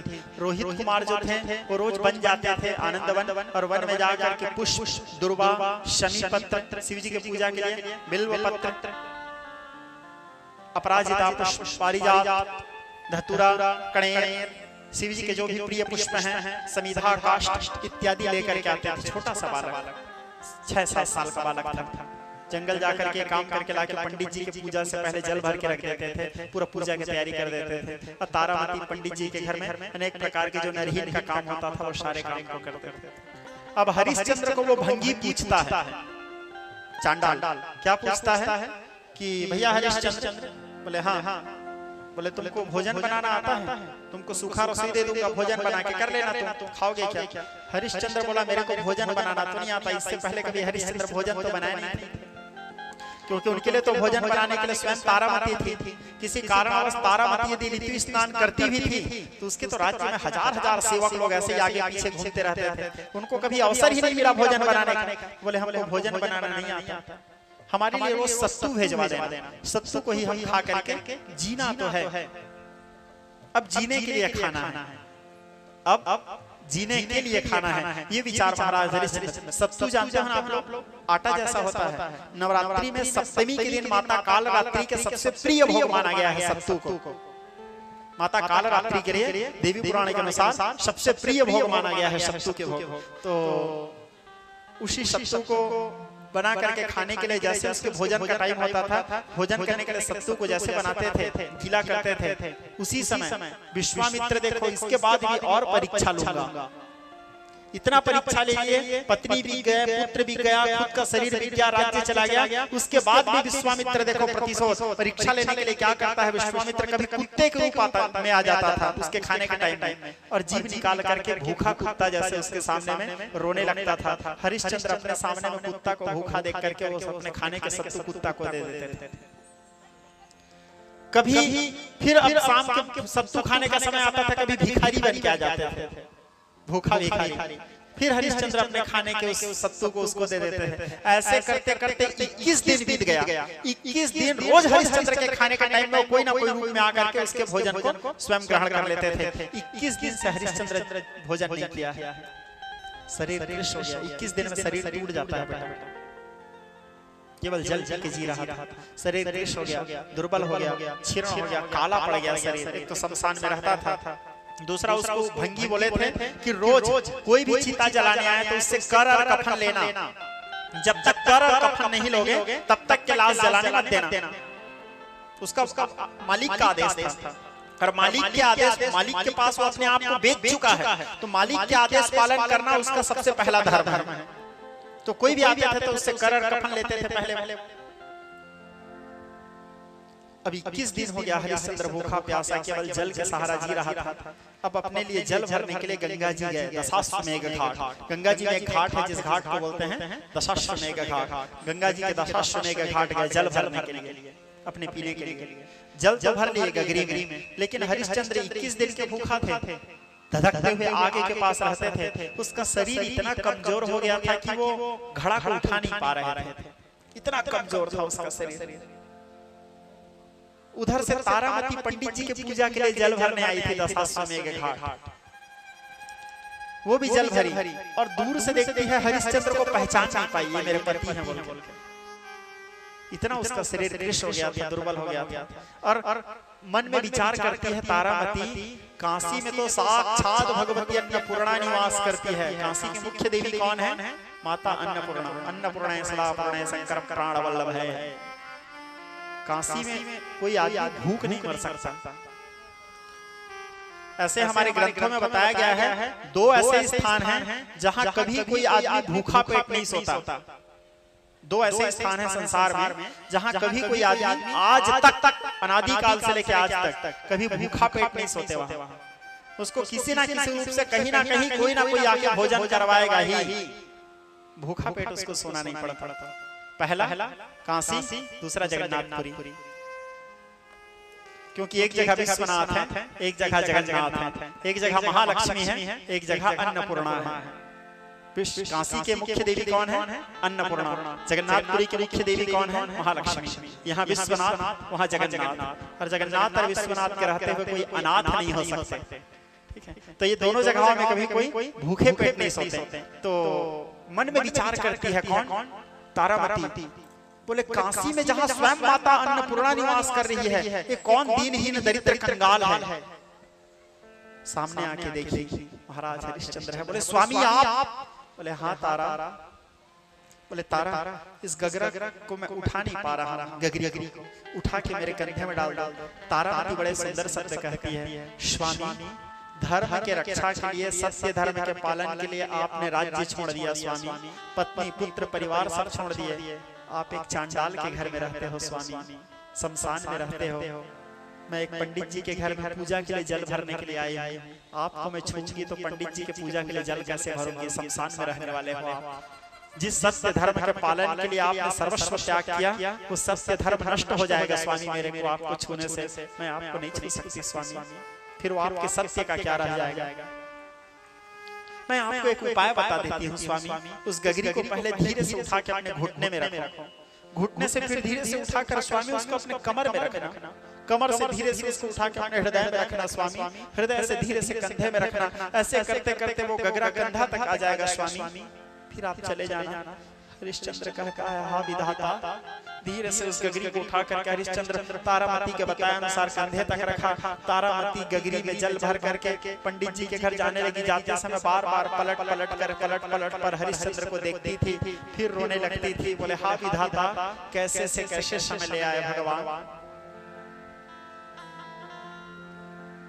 कभी भी आगे पीछे लाखों लाखों दास दासी सेवक घूमते रहते थे, आज दीन साधो समय बड़ा बलवान, सब दिन होतन एक समान, साधो समय बड़ा बलवान।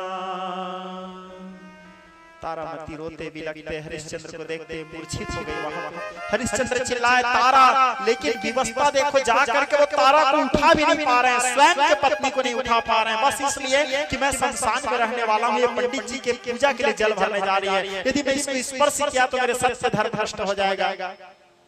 देवता लोग भी आकाश मार्ग से रोने लगे। हाँ विधाता, वास्तव में हरिश्चंद्र समो राजा न भूत और न भविष्यति, हरिश्चंद्र जैसा राजा न हुआ है न होगा विधाता।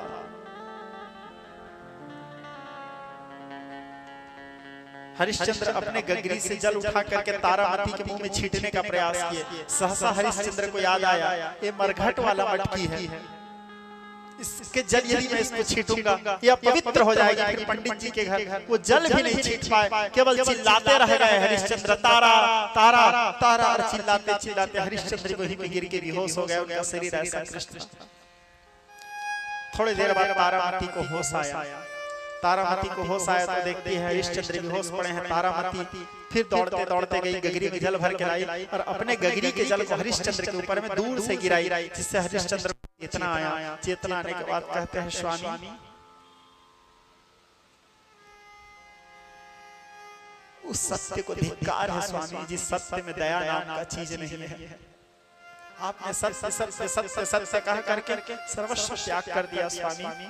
उस सत्य को धिक्कार है स्वामी, जिस सत्य में दया नाम का चीज नहीं है। हमारा सब कुछ चला गया स्वामी। हरिश्चंद्र उसके बाद भी समझाया, नहीं तारा, तुम एक नारी हो, तुम्हारे पास बुद्धि नहीं है। नारियों को मूर्ख कहा गया है, अज्ञानी कहा गया है शास्त्रों में। धर्म के विषय में ऐसा चर्चा नहीं करते। माता पार्वती बोली है, रामचरितमानस की चौपाई है, साहस अनृत चपलता माया भय अविवेक अशौच अदाया। अविवेक यानी विवेक नहीं होता। ऐसे मूर्खतापूर्ण बात न करो तारा। धार्यते धर्म तारा, धर्म को हमेशा धारण करो। हरिश्चंद्र उपदेश कर रहे हैं, उसके बाद भी अपने पत्नी को धर्मस्य विश्वस्य जगत प्रतिष्ठा, संसार में प्रतिष्ठा यदि प्राप्त होता है तो केवल धर्म के मार्ग में चल करके ही होता है। जो धर्म के मार्ग में चलेगा वो संसार में प्रतिष्ठा को प्राप्त करेगा। तारा धर्म रक्षति रक्षता, तारा यदि मैं धर्म का रक्षा कर रहा हूँ तो धर्म मेरा भी रक्षा करेगा। विश्वास रखो तारा। इस प्रकार का हरिश्चंद्र उठे, फिर गगरी में जल भरे और आकर के अपने मणिकर्णिका घाट में पहरा देने लगे। विश्वामित्र दूर से देख रहे थे। विश्वामित्र जी के भी आंख में आंसू बह गया। हरिश्चंद्र की उस अवस्था और तारा की अवस्था को देख करके, वियोग को देख के विश्वामित्र जी की आंख में भी आंसू बह गया। विश्वामित्र कहने लगे, वाह रे वशिष्ठ, सर्वस्व लूट गया लेकिन अपने सत्य को नहीं छोड़ा। फिर भी एक परीक्षा और लेके देखूंगा, देखता हूं तू कैसे सत्य को नहीं छोड़ेगा। इतना के बाद भी विश्वामित्र कहता है, देखता हूं तू सत्य को कैसे नहीं छोड़ेगा, एक परीक्षा और लेके देखूंगा। रोहित कुमार फूल लेने के लिए जंगल गए थे। फूल ले रहे थे, चुन रहे थे। विश्वामित्र जी साधक थे, गायत्री को सिद्ध किए थे, इच्छा विद्या था, घट परिवर्तन की विद्या थी उसके पास, एक शरीर से दूसरे शरीर में प्रवेश करने की विद्या था। नाग के रूप धारण कर लिए काला रोहित कुमार को डस लिया। रोहित कुमार को जैसे डसे, रोहित कुमार धड़ाम से नीचे गिर गए, पूरा शरीर नीला हो गया, मुंह से गजरा निकलने लगे। एक गाय बैल चराने वाला देखा कि रोहित कुमार एक पंडित जी के घर में जो नौकरानी है उसके घर का बच्चा के क्या जाने हरिश्चंद्र राजा का बेटा है, मुंह से गजरा निकल रहा है। चौराहे में आकर के वो चरवाहा आवाज दिया, ऐ काशी के रहने वालों, किसी का बच्चा बन में गया है, उसको काला नाग डस लिया, मुंह से झाग निकल रहा है। तारामती उस समय बर्तन धो रही थी। तारामती विचार करती, हा विधाता, मेरे ही बच्चा बन गया था, क्या उसी को तो काला नाग ने नहीं डस लिया। पंडित जी के पास दौड़े दौड़े आई और आकर के कहती है, पंडित जी मेरे बच्चे को काला नाग ने डस लिया है, स्वामी मेरे को जाने का आदेश दो, मैं जाकर के मेरे बच्चे को देख के आऊं। पंडित जी कहते हैं, क्या इसी दिन के लिए मैं तुझे खरीदा है, पहले घर का सारा काम निवृत्त करो, उसके बाद जाना। एक माँ का क्या व्यवस्था रहा हो। इसीलिए तुलसीदास जी कहे, पराधीन सपने हो सुख नहीं, पराधीन व्यक्ति स्वप्न में भी सुख को प्राप्त नहीं कर सकता। सोचो उसके बेटा के नाग डसा है, माँ जान रही है पूरे शरीर में जहर चढ़ा हुआ है, और पंडित जी बोल रहे हैं तेरे को इसी दिन के लिए खड़ता हूँ, जब तक घर का काम ना हो जाए तब तक मत जाना। रोते बिलखते तारामती विलाप करने लगी, रोते रोते पूरे घर काम की सुबह करते करते शाम हो गया। अमावस्या का दिन था, घर काम से निवृत्त होते शाम हो गया और वह जंगल जाते तक के तारामती को रात हो गया। जंगल में चिल्लाते चिल्लाते पहुंची बेटा रोहित। अचानक उसके पैर से रोहित टकराया, देखती है यही कि रोहित पड़ा है। रोहित के शरीर को सहलाने लगा, बोला पुत्र नेत्र खोलो बेटा, तेरे को यदि कुछ हो गया, तेरे पिता मुझसे मिलेंगे, तेरे पिता मुझसे पूछेंगे कि रोहित कहाँ है, तो मैं उसको क्या जवाब दूंगी। पुत्र तो सूर्यवंश का धरोहर है मेरे लाल, उठ नेत्र खोल बेटा। रोते जब माता रोने लगी, उसके ममता के कारण, उसके प्रेम के कारण तारामती के स्तनों से दूध की धारा आपे आप बहना शुरू हो गया। दूध कहाँ से निकलता है, माँ के स्तन से। कोई दूध प्रेम है, वो माँ के स्तन को हम काट देंगे, वहां से खून ही निकलेगा, दूध नहीं निकलेगा। वो तो माँ का वात्सल्य है, माँ का ममता है, जो खून को दूध के रूप में परिणित करके निकालता है बच्चा के पोषण के लिए। और ये क्षमता केवल माँ में ही है। एक पिता के प्रेम में वो सामर्थ्य नहीं है, एक भाई के प्रेम में, एक पत्नी के प्रेम में, संसार के किसी के प्रेम में इतना सामर्थ्य नहीं जो अपने खून को दूध के रूप में परिणित करके निकाल दे। एक माँ ही है। इसलिए माँ के स्थान को भगवान से भी ज्यादा ऊंचा स्थान माना गया है, क्योंकि माँ के स्तन में खून ही तो भरा रहता है। लेकिन एक बच्चा जैसे मुंह टिकाता है, वो खून दूध के रूप में परिणित होकर के बाहर निकलने लगता है। आप ही आप दूध निकलने लगे।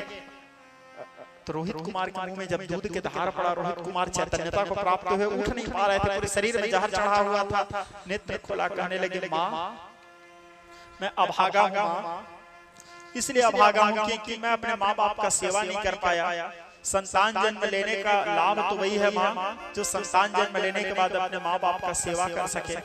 मेरे को दुख इस बात का नहीं है कि मैं मर रहा हूँ, दुख इस बात का है नहीं कि आप लोगों का सेवा नहीं कर पाया। पिताजी मिले थे, पिताजी को मेरा अंतिम प्रणाम कहना माँ, उनको कहना कि अभागा रोहित अपने पिता का सेवा नहीं कर पाया। तू किस बात का रहेगा कि मैं मरते मरते एक बार अपने पिता के मुंह को भी नहीं देख पाया माँ। ऐसे कहते कहते रोहित कुमार जोर जोर से लंबी लंबी श्वास लेने लगा। तो श्वास लेते लेते रोहित कुमार प्राणांत हो गया, उसका प्राण निकल गया। तारामती रोते विलखते चिल्लाकर कर दहाड़ मार करके चिल्लाने लगी, हा विधाता, हा विधाता कहते कहते रोहित कुमार के ऊपर में बेहोश हो गई तारामती। थोड़ी देर बाद चैतन्यता आया और रात हो गया था। रोहित कुमार को हाथ में उठा करके अब बेटा मरा है तो लाश को जलाना ही है। काशी के मणिकर्णिका घाट में पहुंचे, अंधेरी रात था, बदली छाया हुआ था और उसी घाट में हरिश्चंद्र खड़े हुए थे। हरिश्चंद्र तारामती को पहचान ही नहीं पाया अंधेला के कारण। आवाज देने लगे, कौन हो? कर कफन लेके आए हो तभी लाश लेके अंदर आना, नहीं तो मत आना। तारामती कहती है उसके पास तो पटाने के लिए कर भी नहीं है, ढकने के लिए कफन भी नहीं है, कहां से लाया?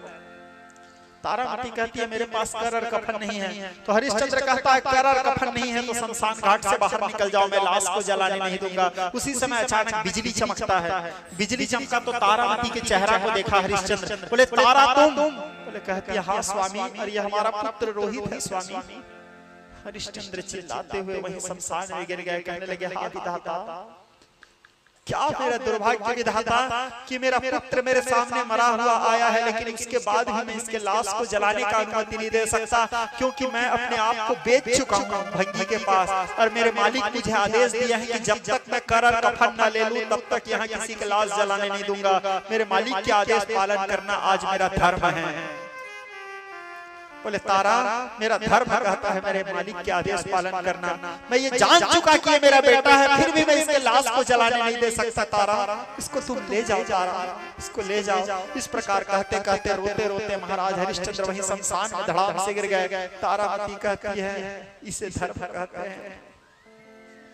उस बालक को उठाए, अपने साड़ी को फाड़ती है, आधा साड़ी पहनी हुई थी, आधा साड़ी को निकाल के फाड़ती है, रोहित के शरीर को अपने आधा साड़ी में लपेटी ले जाके गंगा जी के घाट में बैठ जाती है। गंगा जी से कहती है माँ गंगा, मेरे बेटा को शमशान में स्थान नहीं मिला माँ, उसके पिता भी इसको जलाने नहीं दिए माँ, इसको आप अपने गोद में ले लो, मैं आपको देने आया हूँ माँ।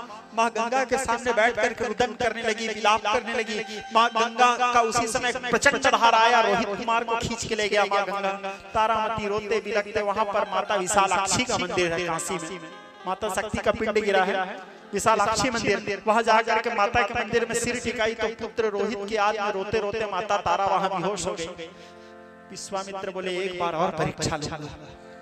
इतना होने के बाद विश्वामित्र क्या करते हो, बहते हुए लाश को उठा लिए और ला करके तारामती के सामने में रख दिए। तारा को पता नहीं, वो तो बेहोश पड़े हैं, और जा करके काशी में बाजा पकड़ के ढिंडोरा पीट दिए। काशी के विशालाक्षी मंदिर में कोई चुड़ैल आई है, छोटे छोटे बच्चों को ले जा करके विशालाक्षी में बलि दे रही है, हत्या कर रही है। काशी के राजा को पता चला, वो भंगी को आदेश दिया, बोले भंगी जाकर को कोई चुड़ैल आई है उसके गला काट दो। राजा के आदेश भंगी को मिला। भंगी स्वयं कैसे जाएगा, उसके पास तो नौकर है। भंगी अपने नौकर को बुलाया, बोले इधर आओ। हरिश्चंद्र बोले आदेश, बोले हमारे राजा का आदेश हुआ है, विशालाक्षी मंदिर में कोई चुड़ैल आई है, जाकर के उसके गला काट के अलग कर दो। हरिश्चंद्र को तो मालिक का आदेश पालन करना है, वही उसका धर्म है। उठाए दुधारी नंगी तलवार उस चुड़ैल का गला काटने चले। उसको क्या पता वो चुड़ैल कौन है। जाके वहां विशालाक्षी मंदिर में देखती है तारामती सोई हुई है। हरिश्चंद्र देखे कहे तारा चैतन्यता को प्राप्त हुए देखे हरिश्चंद्र को उठ करके, उसके बाद ये आधा साड़ी पहनी थी बस। हरिश्चंद्र को प्रणाम की दूर से, कहती है आदेश स्वामी। बोले तारा आज मुझे जीवन किस मोड़ में ले आया है तारा, मुझे तुमको मारने का आदेश मिला है। तारा कहती है तो मारिए ना स्वामी, यदि मैं पति के हाथ से मरूंगी तो मैं तो गई पति लोक, अनंग भरी पति लोक को प्राप्त हो जाऊंगी स्वामी। धर्म पालन कीजिए स्वामी, सोचिए मत। हरिश्चंद्र कहता है मार तो दूंगा तारा तेरे को, लेकिन तेरे चंद्रमा के समान मुख को देख के कहीं मेरा चकोर मन विचलित न हो जाए, क्योंकि तेरे चेहरा को देखने के बाद मैं तेरे को मार नहीं पाऊंगा। तुझसे प्रेम किया हूं तारा मैं, मेरे जीवन संगिनी हो तुम, तेरे को मैं नहीं मार पाऊंगा। तारामती कहती है तो एक काम करते हो स्वामी, रात्रि का समय है, आधा साड़ी तो पहनी हुई है, और अब तो जीवन ऐसे ही जाना है, उसको भी निकाल देते हैं, और अब तो मरने वाली हूं, मरने के बाद क्या इज्जत स्वामी। उस साड़ी को निकाल देती है, बचत साड़ी को फिर फाड़ती है तारामती, और हरिश्चंद्र के आंख में पट्टी बांध दी। बोले अब आपके आंख में पट्टी बांध दी हूं स्वामी, अब आप मेरे मुंह को नहीं देख पाओगे, मारो तलवार। हरिश्चंद्र रोते रोते उसके गला को पकड़े, तलवार को गला के निशाना लगाए, हाथ को देखकर जैसे तलवार गिराना चाहते थे, फिर अब भगवान नारायण जी से नहीं रहा गया।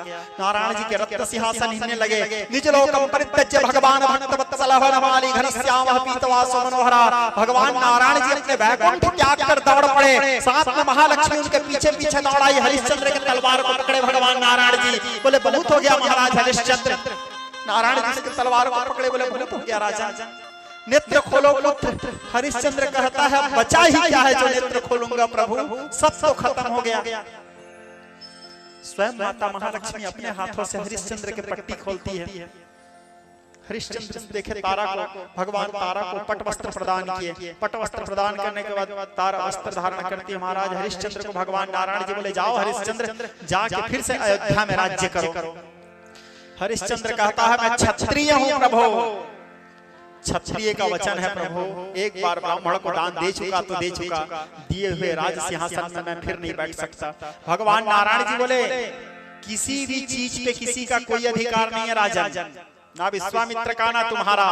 ये संसार पे केवल मेरा अधिकार है, ये संसार मेरा है। मैं अनादि ब्रह्म हूँ, त्रैलोकीनाथ हूँ, पूरे सृष्टि पे मेरा अधिकार है, अयोध्या पे भी मेरा अधिकार है। मैं अपने उस अयोध्या को तेरे को फिर वापस करता हूँ। बोले फिर भी मैं नहीं बैठूंगा प्रभु, उस राज सिंहासन में मैं नहीं बैठ सकता। तो बोले तुम्हारा बेटा बैठेगा। हरिश्चंद्र सिर नीचे करके कहता है मेरा बेटा तो मर गया प्रभु।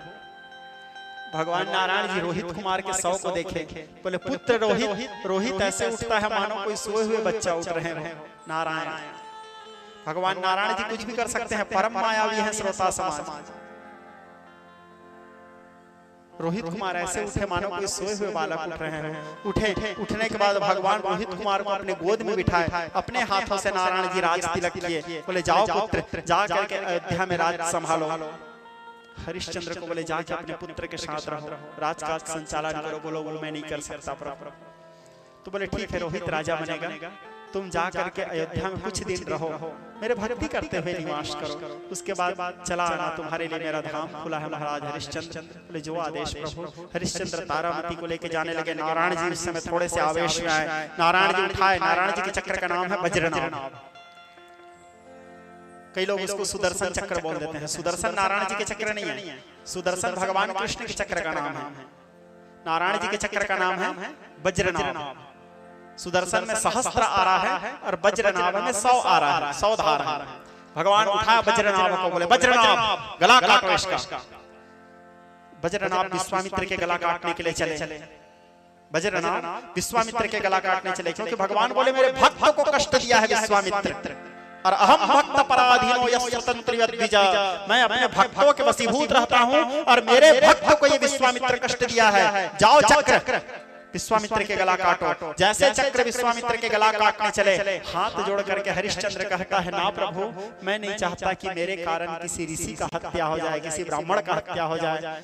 आप इसको छोड़ो प्रभु, यदि मैं जीवन भर सत्य निष्ठा का पालन किया हूं तो मेरे सत्य धर्म के कारण आप विश्वामित्र को क्षमा कर दो। वज्रनाभ को भगवान वापस ले लिए। विश्वामित्र जी हरिश्चंद्र के निष्ठा को देख करके गदगद हो गए। सामने में वशिष्ठ जी खड़े थे। विश्वामित्र जी हरिश्चंद्र के पैरों में ही गिरने वाले थे। हरिश्चंद्र उसको उठा लिए, बोले क्या कर रहे हो ब्राह्मण देवता। बोले राजन, मैं तुम्हारे समान सत्यवादी आज तक नहीं देखा। ऐ राजन, ब्रह्म के खोज करने के लिए मैं राजा से ऋषि हो गया, ऋषि से महर्षि हो गया। बन बन में ब्रह्म को ढूंढा, तपस्या किया, उपवास किया, यम नियम संयम आहार ध्यान धारणा योग सब किया। 36,000 वर्ष तपस्या किया हूँ महाराज हरिश्चंद्र में। विश्वामित्र कहता है 36,000 वर्ष तपस्या किया हूँ। जाओ, मैं जिस गायत्री को साधा था उस गायत्री को साक्षी मान करके अपने 36,000 वर्ष तपस्या का फल तुझको दान करता हूँ महाराज हरिश्चंद्र। विश्वामित्र 36,000 वर्ष की तपस्या को हरिश्चंद्र को दान कर दिए। गुरु वशिष्ठ खड़े थे, देख रहे थे। गुरु वशिष्ठ बोले इधर आओ विश्वामित्र, तुम्हारे में एक चीज की कमी थी। तुम महर्षि थे, मैं ब्रह्मर्षि था। तुम चाहते थे मैं तुमको ब्रह्मर्षि बना दूं, लेकिन ब्रह्मर्षि केवल इसीलिए नहीं बनाया था, तुम्हारे पास हर गुण था, त्याग का गुण नहीं था तुम्हारे पास।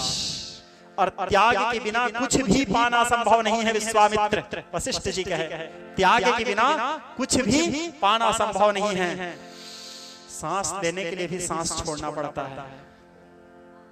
त्याग के बिना कुछ भी पाना संभव नहीं है। आज तुम अपने 36,000 वर्ष तपस्या का फल हरिश्चंद्र को देख करके ये सिद्ध कर दिए कि तुम्हारे अंदर में त्याग का गुण है, इसलिए अब तुम्हारे अंदर ब्रह्मर्षि होने के गुण मैं देख रहा हूँ, इसलिए मैं तुमको ब्रह्मर्षि पद में नियुक्त करता हूँ। तब फिर ब्रह्मर्षि वशिष्ठ विश्वामित्र जी को ब्रह्मर्षि पद में नियुक्त किए और मैं तुमको आशीर्वाद देता हूँ, आगे चल करके मेरे वंश में गुरु की उपाधि तुमको भी मिलेगा। और आगे चल करके राम जी यही विश्वामित्र जी को गुरु शब्द से संबोधित किए। गुरु वशिष्ठ के आशीर्वाद था इनके ऊपर।